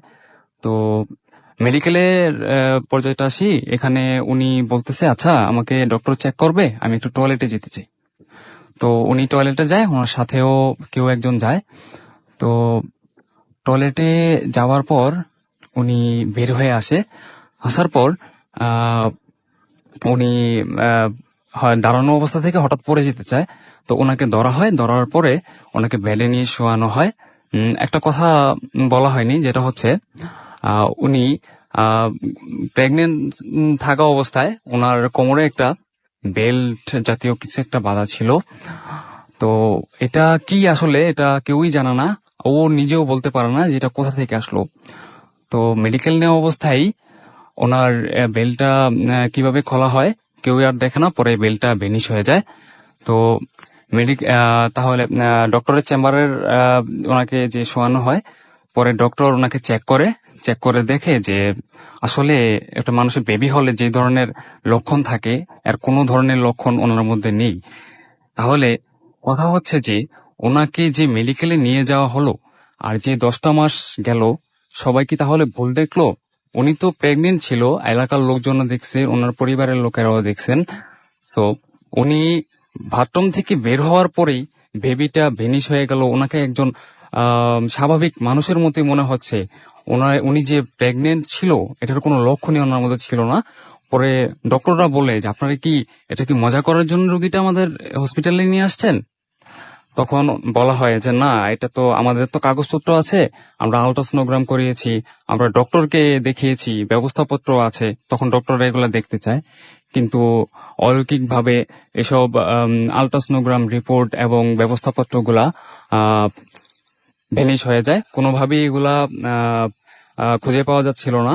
তো মেডিকেলে নেওয়ার আগে যেটা হয় যে পূর্বের যে ট্রিটমেন্ট করা হয়েছিল ওই ব্যবস্থাপত্র বা পরীক্ষা নিরীক্ষার যে কাগজপত্র থাকে ওগুলা নিয়ে যাওয়া হয় সাথে।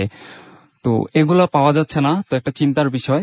পরে ওই মেডিকেল থেকে ওনাকে রোগীকে বাসায় নিয়ে আসা হয়। আর এরপরে আবার ওই মেডিকেলে যাওয়া হয়, লোকাল যে মেডিকেলে আগে চেক আপ করা হয়েছে। তো ওই মেডিকেলে যাওয়ার পর বলতেছে যে আপনাদের এখানে তো আগেও 3-4 বার আলট্রাসোনোগ্রাম করানো হলো, তাহলে ওই রিপোর্টের আমরা একটু দেখতে চাই, রেকর্ড বুকটা দেখতে চাই। তো রেকর্ড বুক তো এই ধরনের কোনো রেকর্ডই নেই। তো এটা একটা ভাববার বিষয় যে এতবার টাকা পয়সা দিয়ে এখানে আহ, চিকিৎসা টেস্ট করানো হলো, তাহলে কি টাকাগুলা কি কাকে দেওয়া হলো? আর আহ, আর আলট্রাসোনোগ্রাম রিপোর্ট গুলোই কোথায় গেল?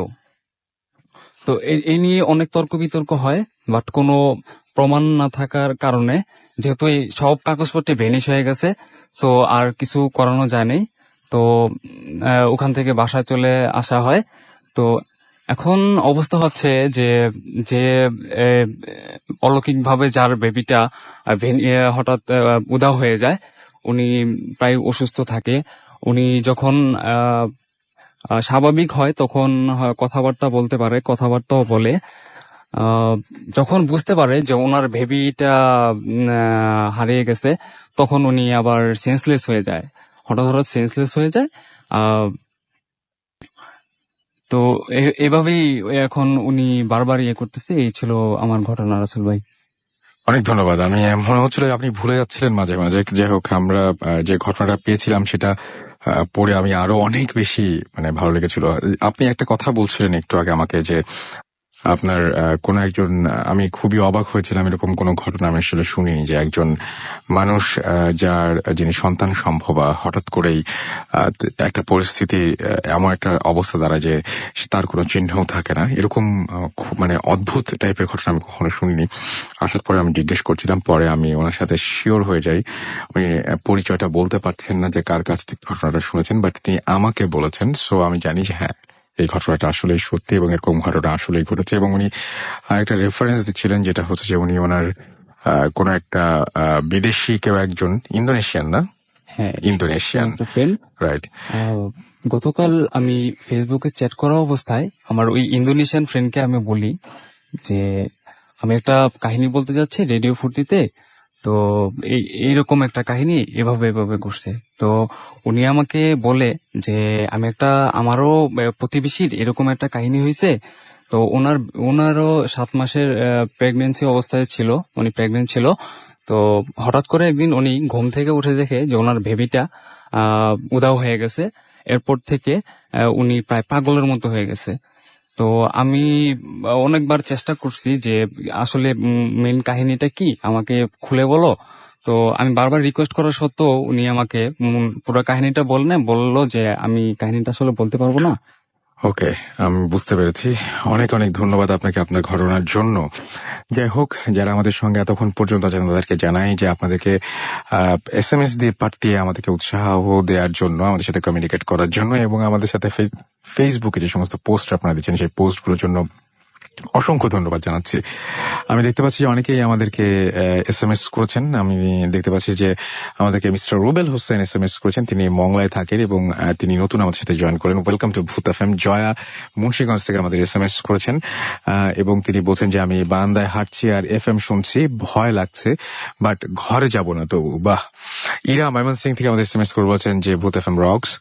আমাদেরকে ইমরান SMS করেছেন এবং তিনি লিখেছেন নাইস স্টোরি। আমাদেরকে SMS করেছেন দেখতে পাচ্ছি শাহরুখ ফ্রম সোনারগাঁ, এবং আমাদেরকে SMS করেছেন দেখতে পাচ্ছি প্রেম, তিনি বলছেন স্টোরি ওয়াজ অসম। আমাদেরকে এছাড়াও স্বাধীন SMS করেছেন কক্সবাজার থেকে, এবং তিনি বলছেন যে ভূত FM তার অনেক পছন্দের একটা অনুষ্ঠান, সেটা তিনি বুঝিয়েছেন। আমাদেরকে SMS করেছেন এছাড়াও দেখতে পাচ্ছি মহিউদ্দিন মুর্তজা, এবং তিনি বলছেন যে আজকে ভূত FM চরম লাগছে। হোসাইন খান আমাদের সাভার থেকে লিখেছেন, এবং তিনি বলছেন যে আমি অফিস থেকে শুনছি, খুব ভালো লাগছে। নোমান আমাদের ভোলা থেকে SMS করেছেন, এবং তিনি বলছেন ভাইয়া ভালো আছেন, আজকের ঘটনাগুলো খুবই জোশ লাগছে। তাহমিদ, ইমন, জীবন, রাশিক একসাথে ভূত FM শুনছেন তারা। SD সৌরভ পুরান ঢাকা থেকে আমাদের SMS করেছেন, এবং তিনি বলছেন যে অনেক অনেক থ্যাঙ্কস জানিয়েছেন আমাদেরকে এছাড়া SMS করেছেন মাসুম এবং মোর্শেদ মিরপুর ঢাকা থেকে, এবং তিনি বলছেন আজকের ভূত FM খুব অসম হচ্ছে। আমাদেরকে ফয়সাল SMS করেছেন ঘোড়াশাল থেকে। এছাড়া আমাদের প্রণয় SMS করেছেন আমাদেরকে রুবেল চিটাগাং থেকে। এছাড়া আমাদের SMS করেছেন নিতু ময়মনসিং থেকে। তসলিম রংপুর থেকে আমাদের SMS করেছেন। শাকিল আমাদের পান্থপথ থেকে SMS করেছেন এনজয়িং ভূত FM উইথ পুলক, ফরহাদ, আরুক, নামগুলো পড়তে পারলাম না। আমাদেরকে সোহান জামালপুর থেকে SMS করেছেন আমাদেরকে সূর্য এবং হামিমা খুলনা থেকে। আমাদের SMS করেছেন আলামিন, এছাড়াও SMS করেছেন আরিফ আমাদেরকে চিটাগং থেকে। আমাদেরকে SMS করেছেন এছাড়াও দেখতে পাচ্ছি আমিনুর, এছাড়াও আমাদের SMS করেছেন দেখতে পাচ্ছি অ্যানি সহ আরো অনেকে। আপনি যদি SMS করতে চান তাহলে মোবাইলের মেসেজ অপশনে গিয়ে টাইপ করুন ফুর্তি, FOORTI ফুর্তি, স্পেস দিয়ে লিখুন আপনার নাম, স্পেস দিয়ে আপনার মেসেজ পাঠিয়ে দিন 9840 নাম্বারে।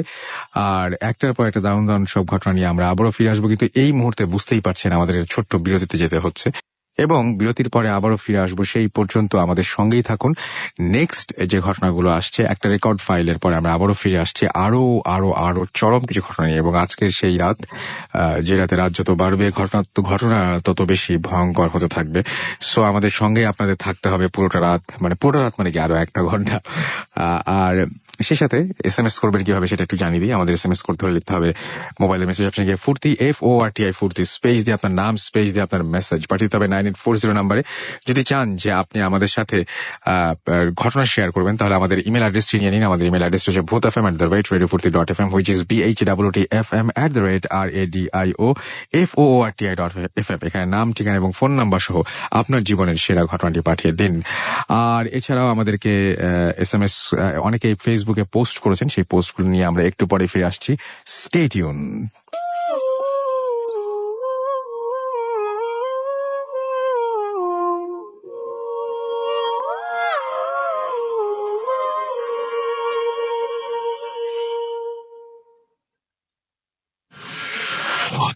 FM haunted by Airtel.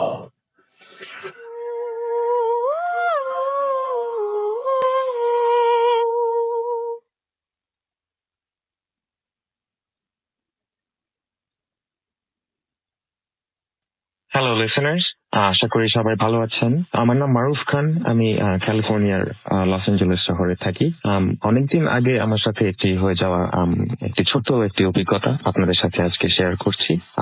ঘটনাটা ঘটে নারায়ণগঞ্জে। আগে নারায়ণগঞ্জে থাকতাম, আমি নারায়ণগঞ্জেই জন্ম, বড় হয়েছি, হাই স্কুল, কলেজ সেখানেই। তো আসলে পরিবারে যেভাবে বড় হয়েছি কখনো ওভাবে প্যারানর্মাল বা ভূত প্রেত বা জিন পড়ে এই ধরনের কোনো কিছুতে আসলে ওরকম ভাবে বিশ্বাস ছিল না। শহরে বড় হয়েছি, তবে যদিও বন্ধু বান্ধব বা পরিবারের মধ্যে অনেকে জিনের আসর বা ঘটনা এগুলি টুকটাক জানতাম, শুনতাম, কিন্তু কখনো নিজের সাথে কোনো রকম অভিজ্ঞতা হয়নি বা নিজে কোনো কিছু বুঝিনি, তাই ওভাবে ওরকম বিশ্বাস ছিল না। তো এই যে ঘটনাটা ঘটেছিল আমার সাথে, এই ঘটনাটা আমার সম্পূর্ণ বিশ্বাসের জায়গাটার ভিত নড়িয়ে দেয়, এবং আমি বিশ্বাস করি যে আসলে ঘটনাটা ডিফারেন্ট। তো ঘটনাটা শুরু করি। ঘটনাটা অনেক আগে আসলে ঘটেছে। আমি তখন খুব ছোট মানে ক্লাস হয়তো 8-9 এর দিকে পড়ি। 1997 কি 98 সাল এরকম হবে। তো ঘটনাটি ঘটে যে জায়গাটায়, সেটা হচ্ছে জায়গাটার নাম হচ্ছে মিনা বাজার। নারায়ণগঞ্জেরই শহরের উপরে একটা ছোট এলাকায়, এলাকাটার নাম মিনা বাজার। তো সেখানে একটা ওখানে স্বর্ণের দোকান ছিল, জুয়েলারি বা স্বর্ণালঙ্কার এই ধরনের ইয়েছে। ওখানে আমার এক ফ্রেন্ড বাপ্পি, আমার খুবই ক্লোজ ফ্রেন্ড, ওর সাথে আমি গিয়েছিলাম ওই এলাকায় আর কি। দিনে দুপুরের ঘটনা, দুপুর বেলা 11টা 11:30 কি এরকম। তো ওখানে গেলাম, ওখানে কাজ সেরে কিছুক্ষণ কাজের পরে চলে আসার সময় হাঁটবো, রিক্সা নিবো, এরকম রিক্সা খুঁজতেছি। এরকম সময় হাঁটতে হাঁটতে রাস্তার পাশেই দেখলাম, ওখানে রাস্তা ঠিক অপর পাশে ওখানে আবার একটা সিনেমা হল ছিল ওই সময়, হংস সিনেমা হল। সিনেমা হলটা তখন খুব পুরনো ছিল, প্রায় বন্ধ হয়ে গেছে অবস্থা, বা পুরনো আমলের বিল্ডিং ছিল। তো আমার ধারণা এখন সিনেমা হলটা বোধহয় আর নেই, ওখানে হয়তো ভেঙে টেঙে অন্য কিছু করা হয়েছে। তো তখন আমি যখন তার কথা বলছি 98 বা 97, ওই সময় সিনেমা হলটা ছিল পরিত্যক্ত টাইপ হইলো, তখনও ছিল। তো ওখানে সামনের দিকে, সিনেমা হলের সামনের দিকে রাস্তার পাশে একটা জায়গা ছিল, মানে খোলা জায়গার মতো, উঠানের মতো, ইয়ার্ডের মতো ছিল। তো সেখানে দেখলাম যে একটা জটলা মতো, আমরা রাস্তার অপর পাশে ছিলাম, রিক্সা খুঁজতেছিলাম। তো যাই হোক, জটলা মতো দেখে আমরা মানে ওর পাশে গেলাম, দেখলাম যে একটা মানুষের ইয়ে আর কি। তো দেখলাম যে দুইজন লোক মাঝখানে, আর এই দুইজন লোককে ঘিরে একটা জটলার মতো আশেপাশে অনেকজন মানুষ, বেশ। তো আমরাও দাঁড়িয়ে গেলাম, ছেলে সামনে চলে গেলাম যে কি অবস্থা। দেখলাম যে একটা লোক মাঝ বয়সী, সাদা ধবধবে সাদা লুঙ্গি এবং ধবধবে সাদা ফুল হাতা সাদা শার্ট, খুব পরিষ্কার শার্ট এবং লুঙ্গি দুটোই, এবং বোতাম টোতাম লাগানো, সাথে ফুল হাতা শার্টের, এবং তার সাথে আরেকটা বাচ্চা ছেলের মতো। লোকটি মাঝ বয়সী, 50 এরকম হবে, হ্যাংলা পাতলা ধরনের গোফ ছিল। তার সাথে একটা বাচ্চা ছেলে ছিল, বাচ্চা ছেলেটাও হয়তো 6, 7, 8 বছরের একটা বাচ্চা ছেলে, হ্যাংলা পাতলা ধরনের। ও বোধহয় পরনে একটা জিন্সের মতো ছিল, আর উপরে হাতা কাটা একটা স্যান্ডো গেঞ্জির মতো এরকম কিছু একটা ছিল। আমার ঠিক খেয়াল নেই, আমি খুব সরি। তো ঘটনাটা এরকম, এরা দুইজন দেখলাম যে এরা মাঝখানে, এদের চারদিকে এরা ম্যাজিক দেখাচ্ছে, জাদু দেখাচ্ছে, এবং তারা তাদের সামনে কিছু কাপড় বেছানো আছে, সেখানে কিছু পাথর টাথর এবং কিছু শেকড় বাকড়, কিছু জানি না, বিড়ালের মাথার কঙ্কাল টঙ্কাল, এই জাতীয় কিছু হাবিজাবি জিনিসপত্র তাদের সামনে এবং ডানে বামে 3 দিকে ছড়ানো ছেটানো ছিল। আর পেছনের দিকটায় ছিল যে ইয়েটা, মানে সিনেমা হলটা ছিল। তো যাই হোক, তো এরকম আমরা তো ম্যাজিক দেখে একটু ইন্টারেস্ট হলো। তখন আমরা ইয়াং বাপ্পি, আমি দুজন আর একটু একেবারে সামনে চলে গেলাম, সারিতে ছেলে তুলে ম্যাজিকটা ভালো করে দেখার জন্য, বা কোনো কারসাজি করে কিনা, মানে ট্রিকটা ধরার জন্য, এই ধরনের একটা কৌতূহল আর কি। তো দেখা শুরু করলাম, তো এরকম সময় ভালোই লাগতেছিল, যেমন রুমাল থেকে ডিম হয়ে যেতেছিল, বা পয়সা থেকে আবার মানে এক পকেটে পয়সা রেখে আরেকজনের থেকে, এই ধরনের ইয়ে করা হইতেছিল। তো এরপরে উনি আস্তে আস্তে ওই বাচ্চা ছেলেটাকে, ওনার সাথে যে ছেলেটাকে ছিল, আমার ধারণা উনি বোধহয় বলতেছিল যে এটা উনার ছেলে, ভদ্রলোক বলতেছিল যে উনি ওইটা ছেলে, ও ছেলেকে সাথে নিয়ে উনি করে সবসময় এরকম করে, ম্যাজিক দেখায় বা ইয়ে বিক্রি করে, ওষুধ বা শিকড় টিকড় বিক্রি করে, তাবিজ টাবিজ বিক্রি করে। তো এরকম, তো কারণ উনি অনেক কথা বলতেছিল, খুব সুন্দর করে কথা বলছিল, একটা মন্ত্রমুগ্ধের মতো আমরা শুনতেছিলাম। মানে ম্যাজিশিয়ানরা তো খুব ইয়ে করে কথা বলে, এখন বুঝি, তখন আসলে ওই সময় অতটা বুঝতেন না। তো যাই হোক, তো হঠাৎ করে দেখা গেল যে ছেলেটাকে উনি ইউজ করতেছে ম্যাজিকের মধ্যে, এবং হঠাৎ একটা পর্যায়ে দেখা গেল যে ছেলেটা সামনে একেবারে মাটিতে শুয়ে পড়লো, লম্বালম্বি হয়ে শুয়ে পড়লো, আর এইভাবে অডিয়েন্সের সাথে সামনে শুয়ে পড়লো, এবং লোকটা মন্ত্রতন্ত্র পড়া শুরু করলো, বা বিড়বিড় করে কিছু একটা পড়তেছিল। তো ছেলেটা আস্তে আস্তে মনে হলো যে ঘুমিয়ে গেল, মানে একেবারে বা অচেতন হয়ে গেল, এরকম আর কি। উনি যে লোক আর কি, যে ভদ্রলোকটা ছিল যে ম্যাজিক দেখাচ্ছে, উনি আবার সবাইকে বলতেছিল খবরদার কোনো আওয়াজ টাওয়াজ করবেন না, বা খবরদার কেউ কিছু ইয়ে করবেন না, এখন সময়টা খুব সেন্সিটিভ। এখন উনি বলতেছিল যে এই এত মিনিটের মধ্যে এই করা যাবে না, বা এই করা যাবে না, এই ধরনের কিছু কিছু বলতেছিল ঘটনাটা। আসলে আমি তখন মানে ঠিক বুঝতেছিলাম না, আমি ঠিক তখন আস্তে আস্তে টের পাইতেছিলাম যে আসলে ব্যাপারটা কেমন হইতেছে। আমি তখন থেকে যে জিনিসটা ফিল করা শুরু করলাম, যে জিনিসটা ঠিক, মানে আমার কাছে জানান দিল যে সামথিং ইজ নট রাইট। তো এরকম প্রায় বেশ কিছুক্ষণ পরে, তো এরকম সময় দেখা গেল যে হঠাৎ করে লোকটা একটু জোরে চিৎকার করা শুরু করলো, এবং তার গায়ের শার্টটা খুলে ফেললো, তার গায়ের সাদা শার্টটা খুলে ফেললো, এবং সাদা শার্টটা দিয়ে ওই ছেলেটাকে ঢেকে ফেললো মাটির মধ্যে, মানে শুধু তার বুক থেকে পেট পর্যন্ত শার্টটা তার উপরে ঢেকে দিল সাদা শার্ট। এরকম সময় উনি জোরে জোরে চিৎকার করে কি জানি বলতেছিল, আর সবাইকে বলতেছিল যে আপনারা 10টা মিনিট ধৈর্য ধরেন, 10টা মিনিট ধৈর্য ধরেন, দয়া করে এই কিছু করবেন না, বা এই ধরনের কিছু করবেন না, এরকম কি জানি বলতেছিল। তো এনিওয়ে তো একটা পর্যায়ে এরা লোকটা আবার বলতেছিল আপনারা সবাই বা আমার ছেলেটার মাথার দিকে তাকায় থাকেন, মুখের দিকে তাকায় থাকেন, এরকম বলতেছিল। তো আমরা তাকায় বেশি অনেকটা মন্ত্রমুগ্ধের মতো, আমরা মানে প্রায় হিপনোটাইজ বা সম্মোহিত হয়ে গেছে, এরকম একটা অবস্থা ওই টাইমটায়।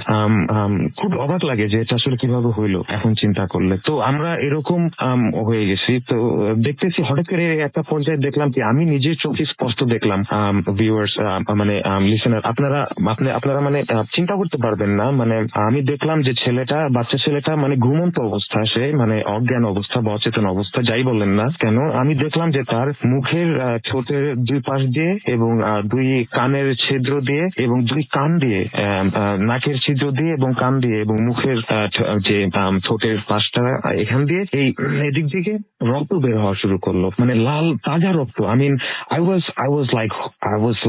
I just couldn't believe. I mean, there was no trick. I mean, this little boy was standing like 5 minutes ago. He was all good. আমি বিশ্বাস করতে পারতেছিলাম না ওই সময়টা যে এটা কি আসলে হইতেছে কিনা, মানে এটা কি হইতেছে, এটা কেন হইতেছে, মানে ছেলেটা হেল্প দরকার, এটা কি হইতেছে, এটা তো ঠিক না। তখন আমার ভিতরে এরকম ফিল হইলো যে আমি মানে অবশ হয়ে গেছি। আমার মনে হইতেছে যে আমাকে কেউ ভিতর থেকে বলতেছে যে মারুফ, ইউ নিড টু লিভ, তোমার এখান থেকে চলে যাওয়া উচিত, এই জিনিসটা ঠিক হইতেছে না, এটা সামথিং রং, এটা ভেরি রং। এরকম একটা অবস্থা। আমি বোধহয় তখন অনেকটা সেন্সলেস এর পর্যায়ে চলে গেছি এবং আমি দেখলাম যে ছেলেটার পা দুটো দেখতেছিলাম, যে দেখলাম যে ধরফর করতেছে, মানে অনেকটা মৃগী রোগী যেরকম কাঁপে ধরফর করে এরকম অবস্থা। এবং আমি তার বডিটা দেখতেছিলাম না, কারণ বডিটা সাদা শার্ট দিয়ে ঢাকা ছিল, কিন্তু তার মাথা এবং তার নাক এবং তার কান এগুলো দিয়ে প্রচুর রক্ত বেরোতেছে, মানে প্রচুর সিঙ্কি দিয়ে না, তবে গড়িয়ে গড়িয়ে রক্ত পড়তেছে এবং একটা ভালো একটা ফ্লো, খুবই horrific. I don't know how to explain it right, but Bappi ছিল আমার সাথে, I believe he still remembers, but anyway, তো ঘটনাটা এরকম একটা খারাপ, এই ঘটনাটা আমার একেবারে খুব খারাপ লাগে। বাপ্পি আমাকে তখন আর কি ওখান থেকে সরিয়ে আনে এবং আমরা রিক্সা করে চলে আসি ওই জায়গা থেকে, স্পট থেকে। তবে জিনিসটা আল্লাহর রহমতে আমার কোন রকম ইয়ে হয় নাই, তবে জিনিসটা আমার সারা জীবন, আমি এখনো মানে আমার জীবনে হয়তো 2-1বারই আমি এরকম খুব ভয়ের সিচুয়েশনের মুখোমুখি হয়েছি। তবে এই ঘটনাটা আমি মানে একেবারে আমার ফার্স্ট লাইফের দিকে ঘটনা, খুবই ইয়াং ছিলাম এবং আমার যে ফুল বিলিফ আমার মানে এখানে I was confused myself. I was questioning myself. I was totally wrong about what I knew. তো এই ছিল ঘটনা। আসলে জানি না এটা ঠিক বাতিক ছিল কিনা, তবে এটা আমি পরে বুঝতে পেরেছি যে এটা জিনিসটা লোকটা আসলে কুফরি কালাম জানতো, বা কুফরি বা ব্ল্যাক ম্যাজিক বা সামহাও এরকম কিছু একটা করে সে ওই লোকজনকে বাধ্য করতো যে এখন যদি আপনারা আমাকে হেল্প না করেন এই ছেলেকে হয়তো আমার ছেলেকে বাঁচানো যাবে না, এই ধরনের কিছু একটা করে সে তার করার চেষ্টা করতো। তো আমি জানি না বাংলাদেশে এখন ওই ধরনের ঘটনা হয় কিনা, এই ধরনের ভাবে লোকজন ওপেনলি করে এই ধরনের কাজ করে কিনা, তবে ঘটনাটা আমাকে ভীষণ ভাবে নাড়া দিয়েছিল এবং আমি নিজে চোখে না দেখলে অন্য কেউ আমাকে বললে আমি নিজেও হয়তো বিশ্বাস করতাম না, কারণ এইভাবে মানে ফ্রেশ ব্লাড ইম্পসিবল। যাই হোক, ঘটনাটা অনেকদিন আগের ঘটনা, তবে প্রচন্ড একটা ভৌতিক আমার নিজের অভিজ্ঞতা আজকে সবার সাথে শেয়ার করলাম। ভালো থাকবেন, আল্লাহ হাফেজ।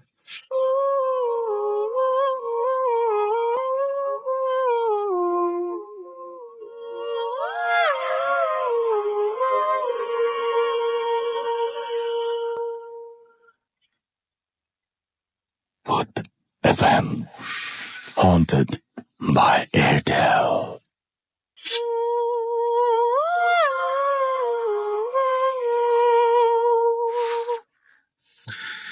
শুনছেন সব সময় রেডিও ফুর্তি, বাংলাদেশের সর্ববৃহৎ রেডিও নেটওয়ার্ক। ঘড়িতে সময় রাত 1:08। আমি রাসেল আছি সাথে। আর আজকের অতিথিরা যে ধরনের ঘটনা আপনাদের উপহার দিচ্ছেন, আশা করছি সেই ঘটনাগুলো আপনাদের অনেক ভালো লাগছে, আপনারা বিভিন্ন জায়গায় সেটা জানাচ্ছেন। তবে একটা কথা যেটা বলেছিলাম সেটা হচ্ছে রাত যত বেশি ভয় তত বেশি, সুতরাং আমাদের সাথেই থাকতে হবে আপনাকে এবং আমাদের SMS করে জানাতে হবে কোন ঘটনাটা আপনাদের ভালো লাগছে, কোন ঘটনাটা আপনাদের ভালো লাগছে না, কোন ধরনের ঘটনা আপনারা বেশি চান। যাই হোক, আমি শুরুতে জানিয়ে দিচ্ছি যে কিভাবে আমাদের সাথে কমিউনিকেট করতে হবে। আমাদের সাথে যদি ফেসবুকে আপনি পোস্ট দিতে চান তাহলে আপনাকে যেটা করতে হবে www.facebook.com/radiofurti। এখানে গিয়ে আপনি লাইক দিয়ে কমেন্ট করতে পারেন, এবং দেশের বাইরে যারা রয়েছেন তারা তো সরাসরি এখন আমাদের সাথে তাহলে যোগাযোগ করতে পারছেন। আর যারা আমাদের সাথে দেশে রয়েছেন তারা তো SMS করতে পারেন। আমাদের SMS করতে হলে যেটা করতে হবে, মোবাইলের মেসেজ অপশনে গিয়ে টাইপ করতে হবে ফুর্তি, FOORTI, ফুর্তি, স্পেস দিয়ে লিখতে হবে আপনার নাম, স্পেস দিয়ে আপনার মেসেজ পাঠিয়ে দিতে হবে 9840 নাম্বারে। সবাই বোধহয় টের পেতে শুরু করেছেন যে আসলেই ঠান্ডা হলে, ঠান্ডার রাতে ভূত FM অনেক অনেক বেশি জমজমাট হয়ে ওঠে। আজকের এই এপিসোডটি যদি আনফর্চুনেটলি কেউ মিস করে ফেলেন তাহলে আপনি যেটা করতে হবে, এয়ারটেল এম রেডিওর সাহায্য নিতে হবে। সেক্ষেত্রে আপনার এয়ারটেল নাম্বার থেকে ডায়াল করতে হবে 4040, সিলেক্ট করতে হবে চ্যানেল 22। দেখবেন যে একের পর এক বিভিন্ন এপিসোডের অপশন আপনাকে দেওয়া হচ্ছে। যে এপিসোডটি আপনি মিস করছেন বা যে এপিসোডটি আপনি পুনরায় শুনতে চান, চাইলে সেটা আপনি সেখান থেকে শুনে ফেলতে পারেন। এছাড়াও আপনি যদি চান ভূত FM টিউনটা আপনার কলার টিউন বা মাই টিউন হিসেবে সেট করবেন, তাহলে আপনার মোবাইলের মেসেজ অপশনে গিয়ে টাইপ করুন CT, স্পেস দিয়ে টাইপ করুন কোড নাম্বারটি, and the code number is 92125, এবং SMS-টি পাঠিয়ে দিন 3123 নাম্বারে। ব্যাস, এই টিউনটি আপনার। আর সেই সাথে আমি দেখতে পাচ্ছি বেশ কিছু SMS আমার কাছে রয়েছে। ফুর্তি, আচ্ছা, আমি নামটা পড়তে বললাম না, আমি আপনাদের সবসময় বলছি যে প্লিজ প্লিজ প্লিজ নামটা শুরুতে লিখুন। অন্তর আমাদের SMS করেছেন, আমিনুল SMS করেছেন অন্তর, আমিনুল এবং মিজান। শিবলি ঐশী আমাদের SMS করেছেন নেত্রকোনা থেকে। SMS করেছেন আমাদের জুয়েল, SMS করেছেন মামুন হুসাইন, SMS করেছেন আমাদেরকে। এছাড়াও দেখতে পাচ্ছি প্লাবন, আবু আমাদের SMS করেছেন পলাশ ঢাকা ইউনিভার্সিটি থেকে। আমাদেরকে রাহাত গাজীপুর থেকে SMS করেছেন। আমাদের SMS করেছেন রিপন, সেকেন্ড স্টোরিটা তার কাছে অসম লেগেছে, সেটা তিনি জানিয়েছেন। আমাদেরকে এছাড়াও SMS করেছেন সোহাগ নরসিংদী থেকে। আমাদেরকে এছাড়াও SMS করেছেন রাজু, SMS করেছেন আমাদেরকে রুবাইনা ফ্রম সিলেট। আমাদের রবিন চিটাগং থেকে SMS করেছেন আমাদেরকে রিয়ান ঢাকা থেকে, এবং SMS করেছেন এবং তিনি বলছেন আরো ভালো স্টোরি শুনতে চাই, তাহলে আপনাকে অবশ্যই আমাদের সঙ্গে থাকতে হবে। বাবু এবং সাব্বির আমাদের SMS করেছেন আমাদেরকে রাব্বি, এবং তিনি বলছেন যে ভয় লাগছে এবং ভালো লাগছে। মিথিলা আমাদেরকে SMS করেছেন এবং তিনি বলছেন যে খুবই রেগে আছেন তিনি, যে টেক্সট করার পরেও পড়া হচ্ছে না। কণিকা আমাদের SMS করেছেন টঙ্গী থেকে। SMS করেছেন আমাদেরকে মোহাম্মদ সুমন, SMS করেছেন ডিজে তানভীর, SMS করেছেন আমাদেরকে। এছাড়াও দেখতে পাচ্ছি শায়েক সহ আরো অনেকে। আপনি যদি SMS করতে চান তাহলে মোবাইলের মেসেজ অপশনে গিয়ে টাইপ করুন ফুর্তি, FORTI, ফুর্তি। তারপরে প্রথম যে কাজটা করবেন সেটাতে আপনার নাম লিখতে হবে এবং তারপরে আপনার মেসেজ পাঠিয়ে দিতে হবে 9840 নাম্বারে। আমরা চলে যাচ্ছি আমাদের পরবর্তী অতিথির কাছে আরো একটি ঘটনা শোনার জন্য। আপনার নামটা আরো একবার বলতে হবে, তারপরে আপনি আপনার ঘটনাটা শুরু করবেন প্লিজ। হাই লিসেনার্স, আমি দিনার, আমি এসেছি লালবাগ থেকে। চলে যাই আমরা আপনার ঘটনায়। ভাই, আমার সেকেন্ড ঘটনা যেটা, এটা আমার এক ছোট ভাই পলাশ সে বলেছে। তো ঘটনাটি তার এক আঙ্কেলের সাথে ঘটে। তো তার আঙ্কেল হচ্ছে পেশায় একজন ট্রেন চালক। তো তিনি একদিন তার এই পেশার কারণে তিনি ঢাকা থেকে সিলেট যাচ্ছিলেন ট্রেন ড্রাইভ করে। তো সিলেট যাওয়ার পথে তার সাথে ঘটনাটি ঘটে। তো ঘটনাটি হচ্ছে এমন যে সিলেট যে মেইন স্টেশনটা আছে, তো সেখান থেকে তার আগের যে স্টেশনটা, সেই স্টেশনটা ট্রেনটা কিছুক্ষণের জন্য একটা ব্রেক নেয় একটু সমস্যার কারণে। তো উনি সহ ট্রেনে আরো 2-1 চালক ছিল। পলাশের মুখ থেকে আমি যেমনটা শুনি, তো উনি রেল স্টেশনে নেমে উনি স্মোক করতেন। তো উনি জাস্ট স্মোক করতে করতে একটু হাঁটতেছিলেন একা একা।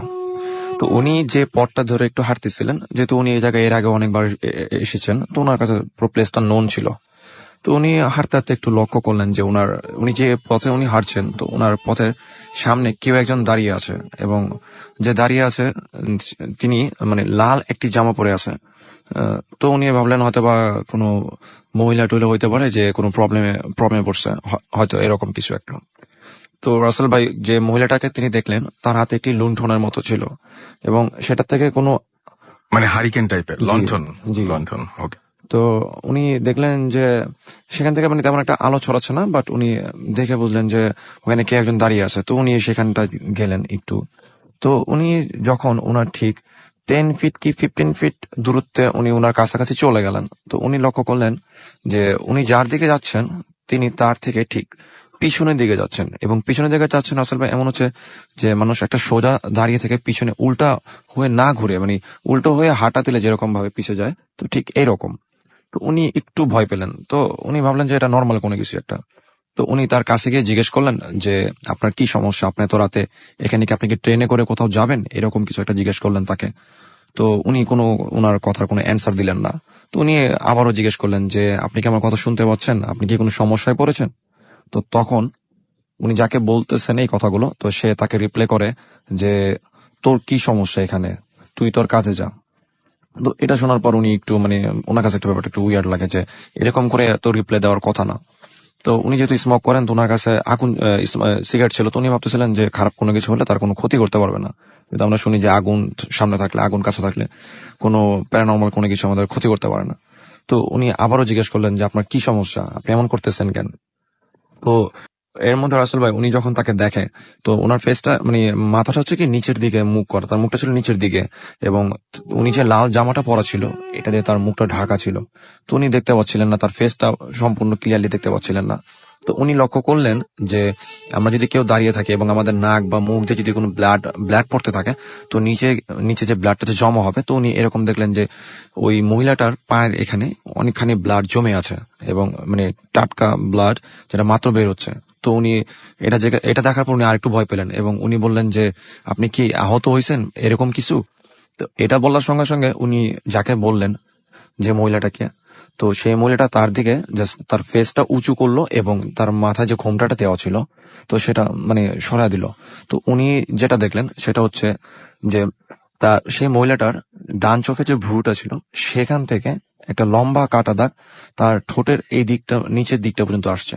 তো চামড়াটা সরে গেলে যে সাদা যে মাংসটা থাকে সেটা বের হয়ে আসে, এবং সেখান থেকে ব্লাড গুলো পড়তেছে। রাসেল ভাই, আমি আগেই বলেছি যে উনি ট্রেন স্টেশন থেকে নেমে ট্রেন থেকে নেমে সেই স্টেশনের পথ ধরে হাঁটতে থাকতে এই মহিলাটাকে দেখেন। তো উনি এটা দেখার পর উনি ওনার ডান হাতের যে কনিষ্ঠ আঙ্গুলটা ছিল, তো সেই আঙ্গুলটা চেপে ধরে উনি সূরা পড়তেছিলেন। তো উনি জাস্ট পিছনে ফিরে ব্যাক করার জন্য, সেখান থেকে ব্যাক করার জন্য উনি যখনই পিছনে ফিরলেন, তো উনি পিছনে ফিরে যেটা দেখলেন যে উনি স্টেশনের ধারে কাছে কোথাও নেই। উনি গ্রামে যেরকম কবরস্থান থাকে ছোটখাটো, তো উনি এরকম একটা কবরস্থানের ভিতরে। তো এটা আসলে খুবই একটা উইয়ার্ড ব্যাপার যে উনি যেটা দেখলেন যে উনি রেল থেকে নামলেন, রেল স্টেশনেই ছিলেন, যে রেল থেকে উনি কিছু দূর এগিয়ে এই মহিলাটাকে দেখছেন। তো বাট এখন উনি যেটা দেখলেন যে উনি ফুললি একটা কবরস্থানের ভিতরে, এবং এখানে আশেপাশে কোথাও রেল স্টেশনের এরকম কোনো কিছুই নেই।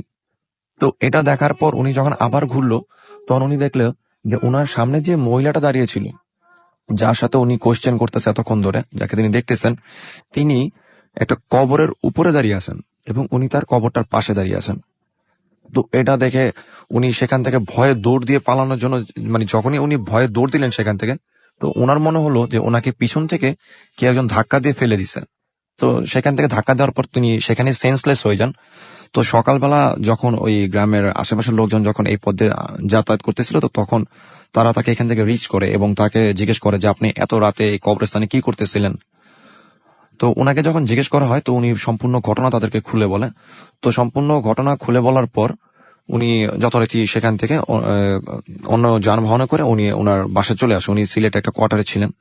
তো রাসেল ভাই, ইন্টারেস্টিং ব্যাপার এটা হচ্ছে যে উনি যখন ওনার বাসায় চলে আসে এবং পরবর্তী দিনে উনি যখন আবার ওনার সিলেট স্টেশনে যায়, রেল স্টেশনে যায়, তো উনি ওনার যারা কলিগ ছিলেন, যারা ওনার সাথে সহচালক ছিলেন, তো তাদের মুখে যেটা শুনে সেটা হচ্ছে যে তারা বলতেছে যে উনি নাকি সেদিন রাতে রেল থেকে নেমে কিছুক্ষণ পর ঘুরে আবার রেলের মধ্যে তাদের সাথে এসে যোগ দিচ্ছেন, এবং তাদের সাথেই সে রেল চালিয়ে নিয়ে তিনি সিলেট পর্যন্ত আসছেন।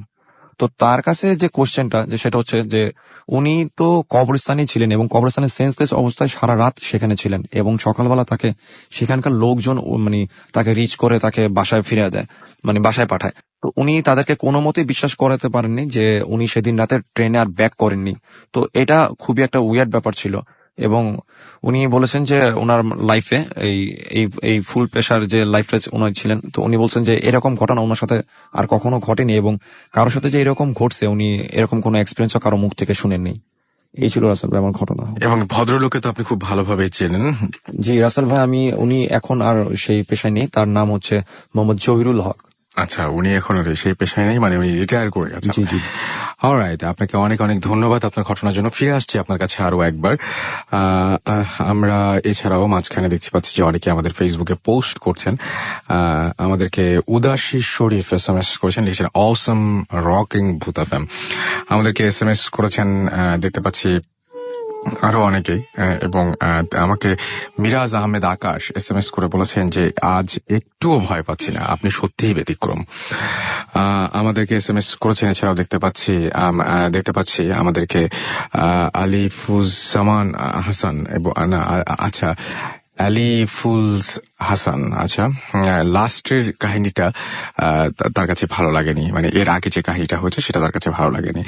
আমাদেরকে এছাড়াও আরো অনেকে SMS করছেন, ফেসবুকে পোস্ট করছেন। আপনি যদি পোস্ট পাঠাতে চান আমাদের কাছে, তাহলে আমাদের যেটা করতে হবে, আমাদের অ্যাড্রেসটা মনে রাখতে হবে www.facebook.com/রেডিও ফুর্তি। আমাদেরকে ইনোসেন্ট সাগর লিখেছেন অসম হচ্ছে, আমাদেরকে SMS করছেন। এছাড়াও দেখতে পাচ্ছি কল্পকথা কল্পনা, তিনি বলছেন ভালো লাগে কিন্তু ভয় লাগছে না, কি মুশকিল, কি করতে পারে আপনার জন্য আমি ঠিক বুঝতে পারছি না। আমাদেরকে SMS করেছেন ইঞ্জিনিয়ার সুমন, লিখেছেন লালবাগ আমার এলাকা, বাহ চমৎকার। আমাদেরকে ইমন SMS করেছেন এবং আমাদেরকে SMS করেছেন, পোস্ট করেছেন, এগুলো সব নাবিলা আমাদেরকে পোস্ট পাঠিয়েছেন এখানে দেখতে পাচ্ছি। যাই হোক, আমরা চলে যাব আমাদের পরবর্তী অতিথির কাছে এবং জেনে নেব তার পরিচয়, কোথা থেকে আপনি এসেছেন, প্লিজ একটু যদি বলতেন। হ্যালো লিসেনার, আমি আজাদ মুন, বাড্ডা থেকে এসেছি। ওকে, আমরা চলে যাই ঘটনায়। ঘটনাটা আমার সাথেই ঘটে। আমি ঈদে বাড়ি যাওয়ার জন্য যখন রওনা দেই, ঈদের 2 দিন আগের ঘটনা। আমার বাড়ি হচ্ছে লক্ষ্মীপুরের রায়পুরে। তো আমি 6টার সময় রওনা দিই। বাসে যখন উঠি তখন বাস ভালোভাবে চলে এবং জ্যাম ছাড়াই ছিল বলেই আমরা 11টার দিকে লক্ষ্মীপুর পৌঁছাই। ঢাকাতে যাত্রীর ভিড় বেশি থাকার কারণে আমাদেরকে লক্ষ্মীপুরে নামিয়ে দেওয়া হয় এবং একটি সিএনজি ঠিক করে দেওয়া হয়। সিএনজি ঠিক করে দেওয়ার পর আমরা 5 জন ছিলাম। তো আমরা 5 জন এই সিএনজিতে করেই রায়পুরে যাওয়ার চিন্তা ভাবনা করি এবং আমরা যাই। তো মাঝপথে একটা জায়গা আছে সর্দার বাড়ি নামে, তো ওখানে 2 জন লোক নেমে যায়। তো সিএনজি খালি হওয়ার কারণে সামনে রাখালিয়া নামে একটা জায়গা আছে, সেখান থেকে একটা লোক ড্রাইভার নেয়। তো লোকটা আমার পরিচিত ছিল, আমার দূরসম্পর্কের এক চাচার বন্ধু, তাদের পাশাপাশি দোকান ছিল। তো তাকে দেখে আমি সালাম দেই যে আঙ্কেল কেমন আছেন জিজ্ঞেস করি।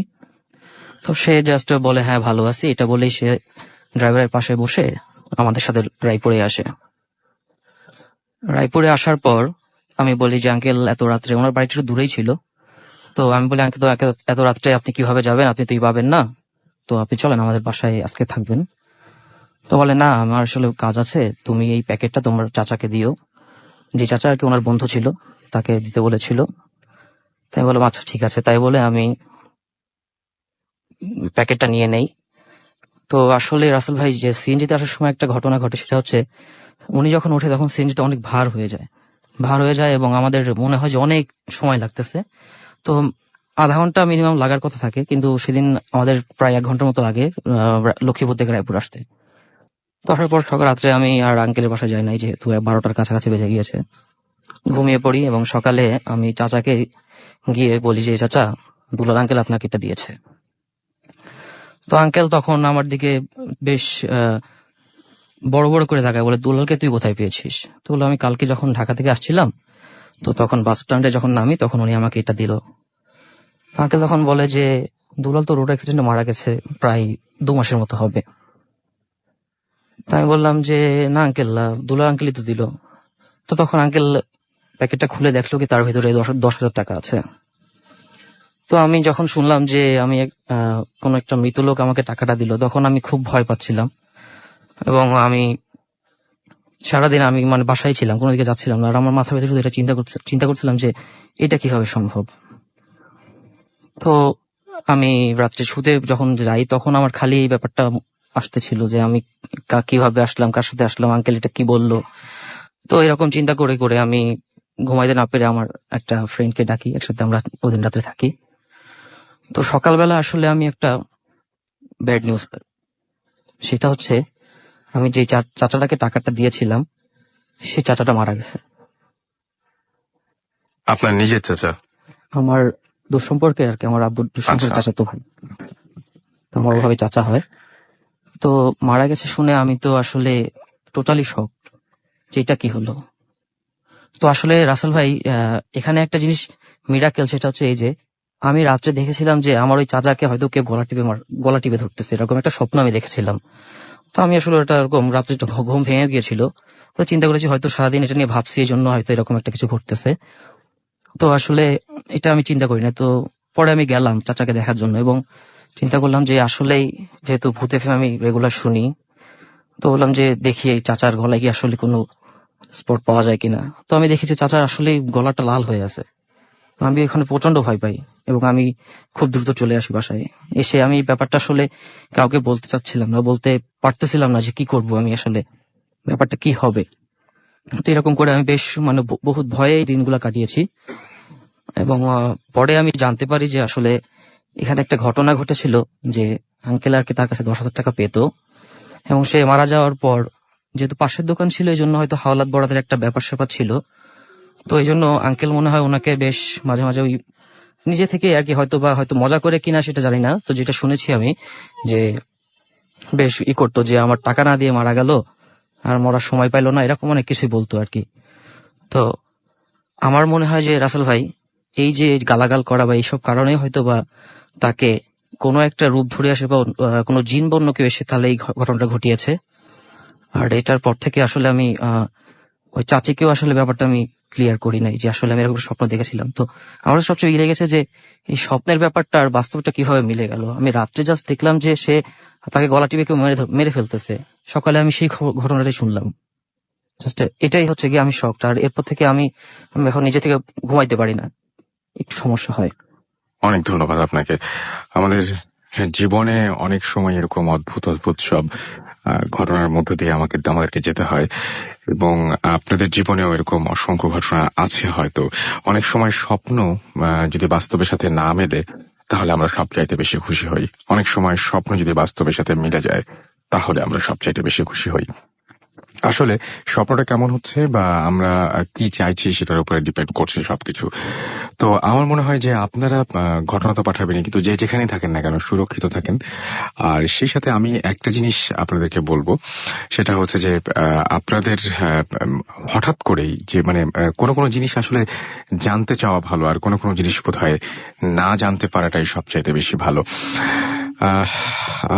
আমার যেটা মনে হয় যে আমরা যখন সব কোনো জিনিস ইগনোর করি তখন অনেকটাই ভালো থাকে, কিন্তু কোনো জিনিস যখন আমরা একটু খুঁজে দেখতে যাই তখন সেই জিনিসটা হয়তো অন্য একটা অর্থ দাঁড়ায়, অন্য একটা পরিস্থিতি দাঁড়ায় এবং অন্য একটা দিক উন্মোচিত হয়, যেদিকে আমরা হয়তো হাঁটতে চাই না, যেদিকে হয়তো আমরা যেতে চাই না। আমাদেরকে সজীব এসএমএস করেছেন আমাদেরকে দেখতে পাচ্ছি।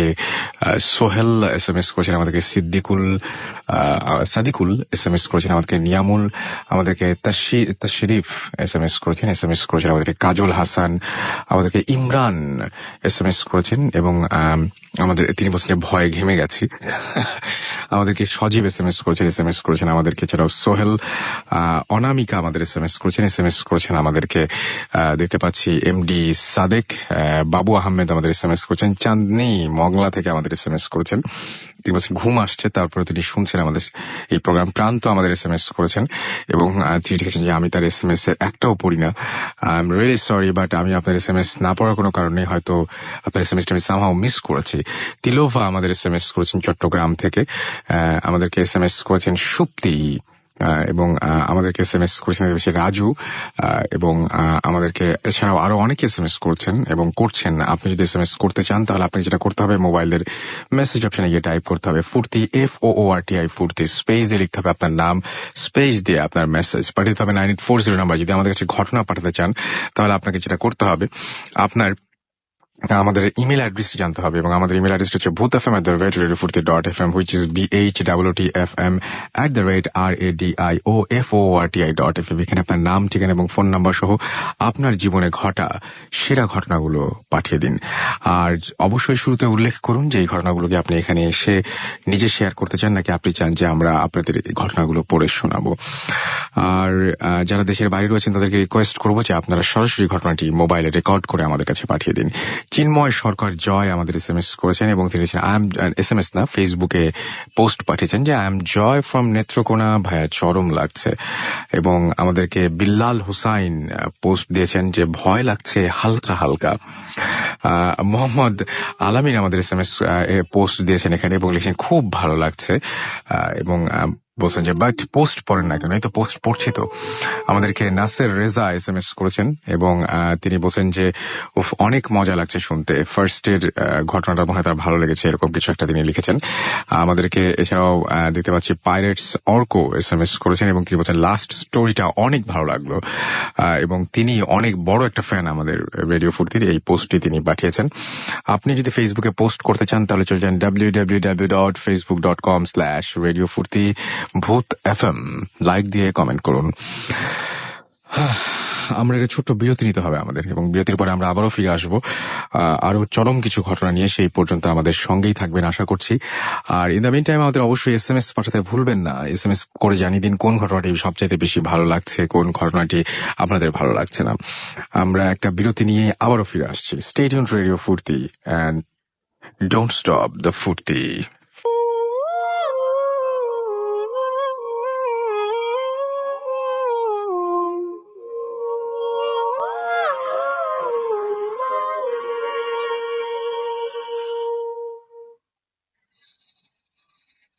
Hot FM, haunted by Airtel.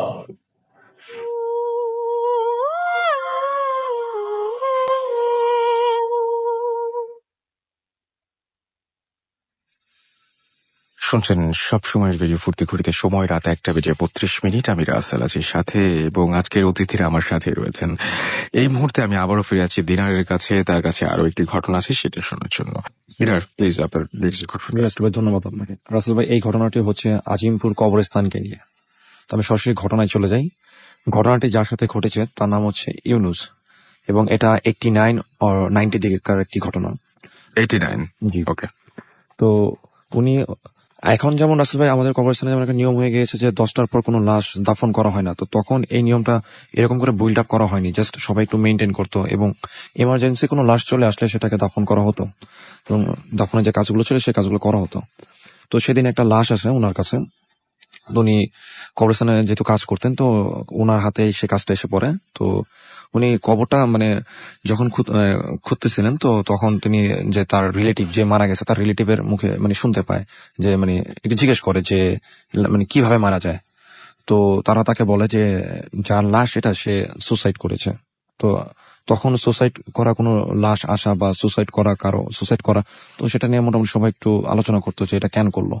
তো উনিও যে মানে কাজ করতে করতে তাদেরকে জিজ্ঞেস করতে থাকে যে কেন সুসাইড করলো। তো তখন তার রিলেটিভরা বলে এটা একটা মানে রিলেশন রিলেটেড কোন একটা কারণে, এবং যে সুসাইড কমিট করেছে সে খুব নামাজি একজন ব্যক্তি ছিল। তো জাস্ট উনি যখন লাশটা আসে সেখানে, তো লাশটা যথারীতি দাফন করার সময় উনি ছিলেন সেখানে, এবং লাশটা দাফন করার সময় তিনি তার মানে চেহারাটা স্পষ্ট দেখেন, এবং লাশটা যথারীতি দাফন করা হওয়ার পর সে কবরের যে আর বাকি যেসব আনুষঙ্গিক কাজগুলো ছিল, যে মাটি দেওয়া, সেগুলো উনি যথারীতি করে। তো উনি ওনার সেই লাশের কবর দেওয়ার কাজটা শেষ করে উনি জাস্ট এখন আমাদের আজিমপুর কবরস্থানে যে মসজিদ এবং যে জানাজা ঘরটা আছে, তখন সেটা সেরকম ভাবে বিল্ড আপ করা হয়নি। এখন যে স্ট্রাকচারটা, সেই স্ট্রাকচারটা তখন তেমন একটা ছিল না, মানে এরকম একটা বিল্ড আপ ছিল না। তো উনি সে কবরস্থানের ভিতরে মসজিদে শুয়ে পড়েন।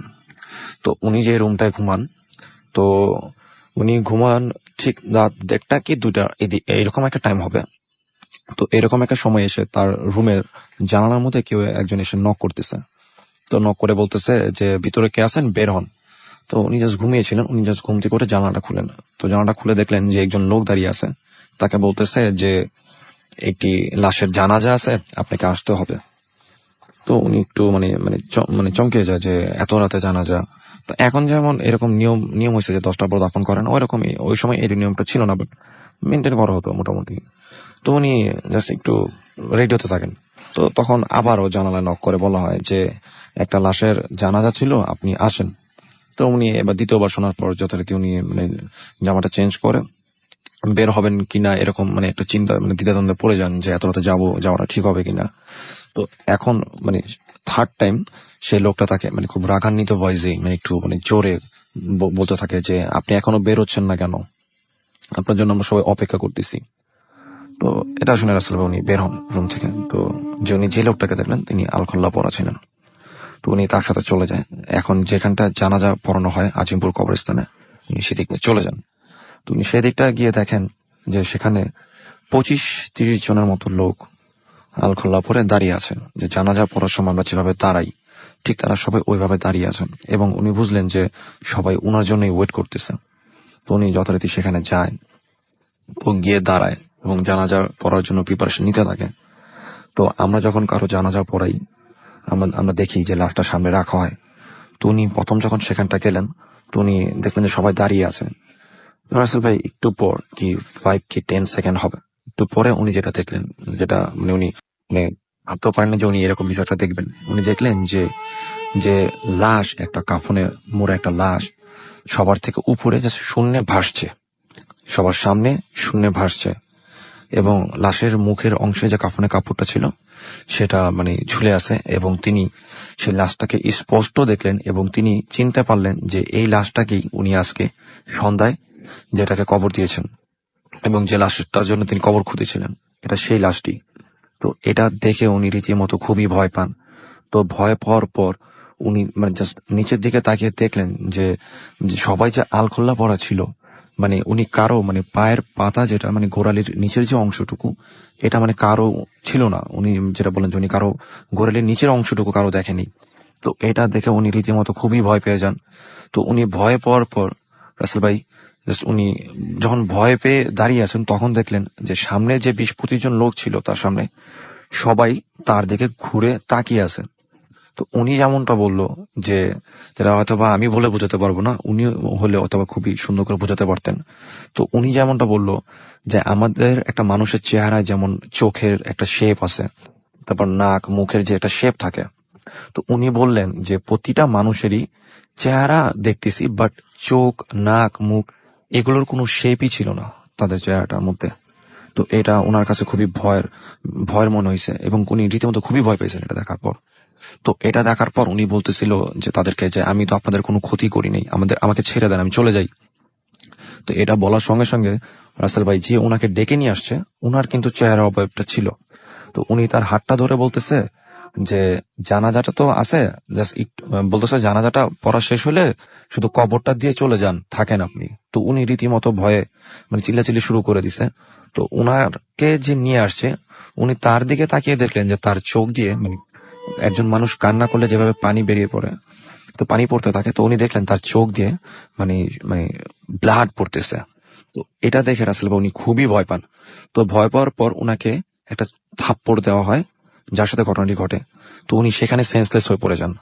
তো সকালে যারা কাজ করতে আসে আজিমপুরে তার বাকি যেসব সহযোগীরা আছেন তো তারা এসে তাকে সেখানে সেন্সলেস অবস্থায় পান। তো এই ঘটনাটা ঘটার পর মানে ওখানে যারা কাজ করে তারা মোটামুটি সবাই এই ঘটনাটি জানে এবং এটা ওই জায়গার মোটামুটি অনেকেই এই ঘটনাটি জানে।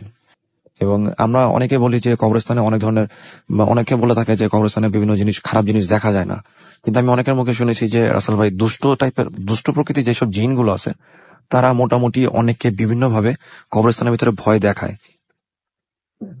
আচ্ছা, যাই হোক, আমরা আমরা সেটা অবশ্য আমি জানি না, বাট আপনি শুনেছেন যে যার কাছ থেকে ঘটনাটি তিনি মনে হয় আপনাকে নামও বলতে বলেছেন। জি জি জি, তার নাম হচ্ছে Yunus. Yunus, right. Okay, thank you so much. এবং আপনার আরো অনেক ঘটনা বাকি আছে, আপনাদের সেই 3 রাস্তার মোড়ের কিছু ঘটনা, জি রাসেল ভাই, আরো কিছু বাসার ঘটনা, এবং যেগুলোর জন্য আপনি বলছিলেন যে আরো 3-4টা মনে হয় ঘটনা বাকি জি আছে রাসেল না? ভাই, আমি আপনাকে ওই যে রাস্তা রিলেটেড কিছু ঘটনা বলেছি। আমার মনে হয় যে আজকে সেগুলো শোনা সম্ভব হবে না, আমরা নেক্সট উইকে ডেফিনেটলি আপনার কাছ থেকে আবার সেগুলো শুনবো। আপনার এটা 2 পর্বে আসলে ভাগ করতে হবে, কারণ আরো অনেকগুলো খুব ভালো ভালো ঘটনাগুলো থেকে গেছে। যাই হোক, কারণ আমাদের আরো অতিথি আছেন যাদের সাথে আমাদের সব মানে ঘটনা যারা শেয়ার করবেন। যাই হোক, আমরা একটা ছোট্ট বিরতিতে যাবো এবং বিরতির পরে আবার এক্ষুনি ফিরে আসছি। আমাদের সঙ্গে থাকুন। স্টে টিউনড রেডিও ফুর্তি, অ্যান্ড ডোন্ট স্টপ দ্য ফুর্তি।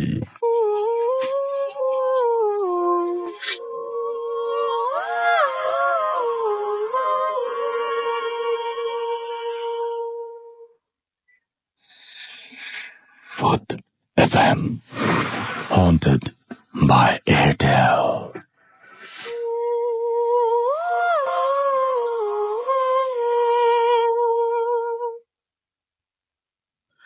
ফিরে এলাম আবার আমি রাসেল। ঘড়িতে সময় রাত 1:42 শুনছেন সব সময় রেডিও ফুর্তি। সাউন্ডটা বাড়ান, রেডিও ফুর্তি বাজান, কারণ চলছে ভূত এফএম হন্টেড বাই এয়ারটেল। আর একের পর এক দারুণ দারুণ সব ঘটনা আমরা শুনে যাচ্ছি এবং আপনারা আমাদের সঙ্গে আছেন। দেখতে পাচ্ছি ফেসবুকে অনেকেই, যেমন আমাদেরকে মানিক রবি SMS করেছেন এবং তিনি বলেছেন যে ঘটনাটা ভালো লেগেছে। কি ঘটনা আমি ঠিক বুঝিনি, এর ঘটনা বলেছেন, মানে হয়তো এর আগের বা এরকম কিছু বোঝাতে চেয়েছেন। পোস্ট, ফেসবুকের পোস্ট। আমাদেরকে নিসার SMS করেছেন হালি শহর চিটাগাং থেকে। এছাড়া আমাদের SMS বলছি পোস্ট করেছেন আহসান হাবিব, আমাদের SMS পোস্ট করেছেন নাখালপাড়া মহাখালী থেকে। এছাড়াও আমাদেরকে দেখতে পাচ্ছি যে ইউনুস উদ্দিন রাকিব এখানে পোস্ট পাঠিয়েছেন। নাজিম উদ্দিন আমাদের এখানে পোস্ট করেছেন এবং এছাড়াও দেখতে পাচ্ছি আরো কিছু পোস্ট আমি দেখতে পাচ্ছি এখানে। রকস্টার সংগ্রাম ঘোষ এছাড়া আমাদেরকে SMS করছেন, পোস্ট করছেন দেখতে পাচ্ছি। কেয়ারলেস সাইকো এছাড়াও আরো অনেকেই পোস্ট পাঠাচ্ছেন। আপনি যদি পোস্ট পাঠাতে চান তাহলে চলে যান www.facebook.com/radiofurti এই অ্যাড্রেসে এবং সেখানে আপনি অবশ্যই আপনার পছন্দের কথাগুলো জানাতে পারবেন। আপনার ইচ্ছে মতো আপনার যে ঘটনাগুলো শুনতে ইচ্ছে সবচেয়ে বেশি ভালো লেগেছে এবং যে ঘটনাগুলো আপনি, যে ধরনের ঘটনা আপনি শুনতে আগ্রহী। আমি দেখতে পাচ্ছি এখানে প্রিন্স পারভেজ পোস্ট করেছেন লাভ ভূত এফএম।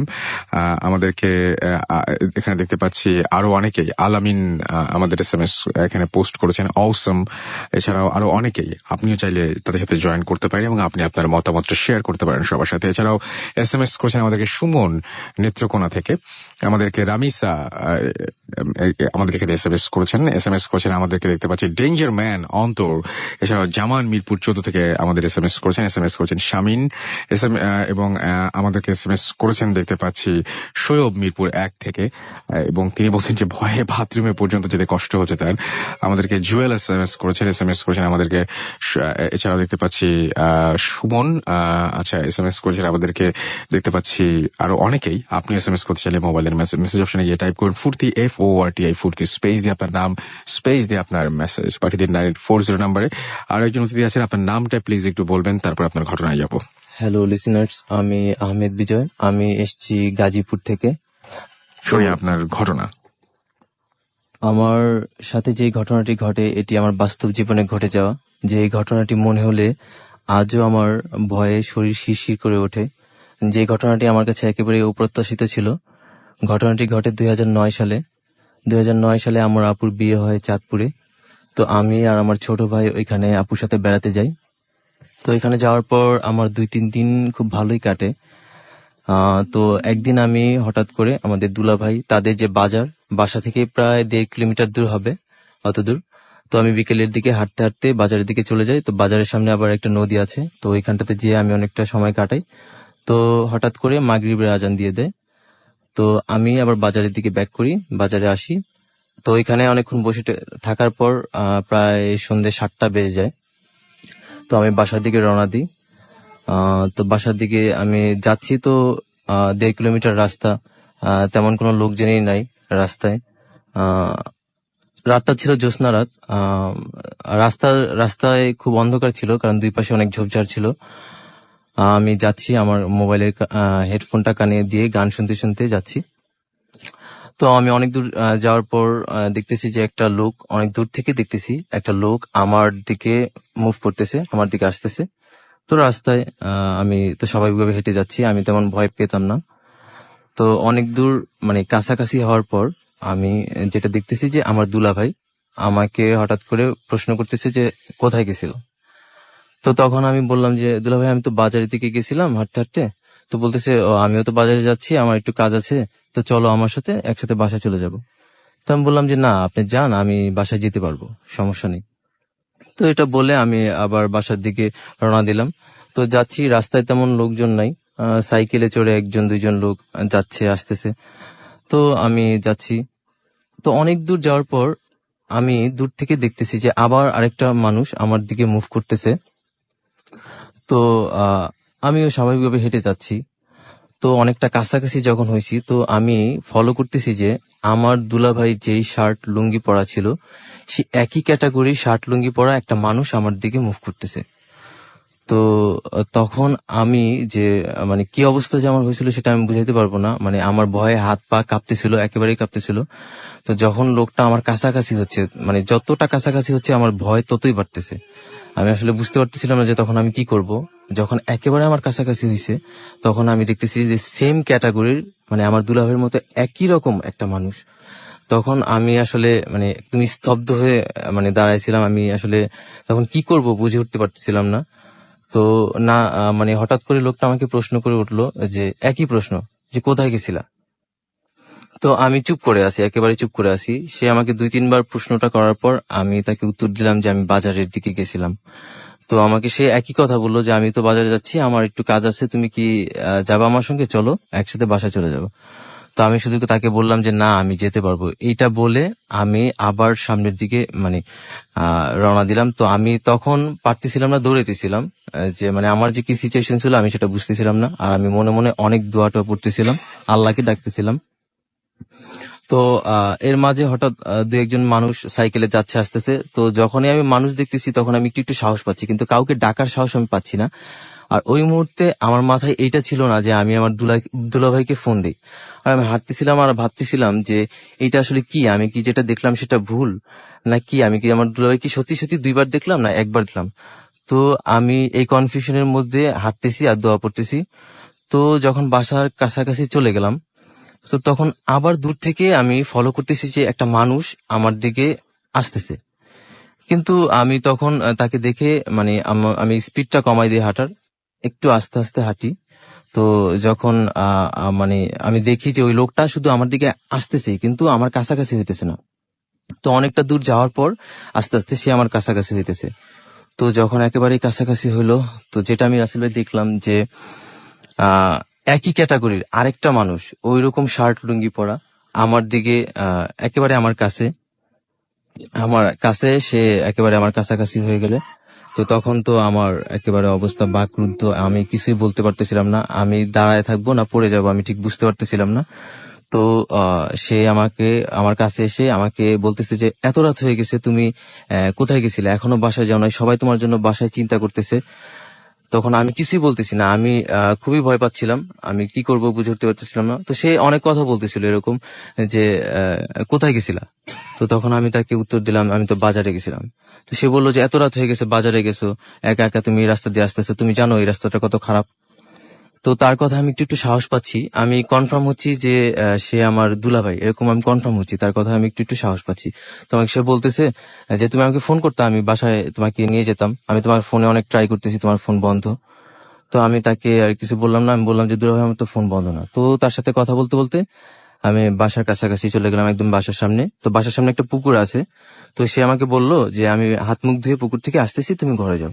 তো আমার চিন্তা হচ্ছে আমি কতক্ষণে ঘরে যাব। তো আমি ঘরের কাছাকাছি গেলাম, ঘরে গেলাম, যে আমি দরজা নক করতেছি।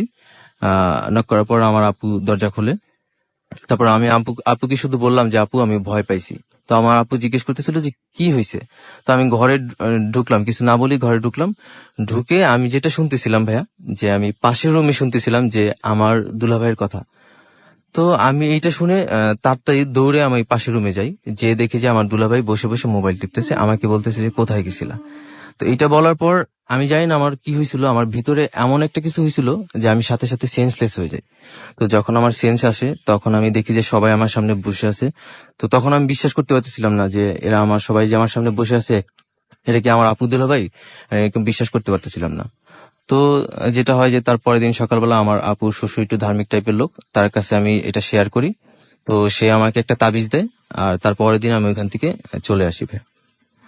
অনেক ধন্যবাদ আপনাকে। আমি বুঝতেই পারছি যে আজকে আমি দেখতে পাচ্ছি সুমি আমাদের এসএমএস করেছেন মিম, এবং তিনি এই ঘটনাটার অনেক বেশি প্রশংসা করেছেন। আমাদেরকে জাসেদ এসএমএস করেছেন, শাহিন আমাদের এসএমএস করেছেন এমডি হাদি ফ্রম গাজীপুর, এছাড়াও আমাদেরকে গরম ভূত এসএমএস করেছেন সাভার থেকে। তুষার আমাদের রংপুর থেকে এসএমএস করেছেন, 2 ফ্রেন্ড মিলে লাইট অফ করে তারা ভূত শুনছেন। আমি ফেসবুকে একটা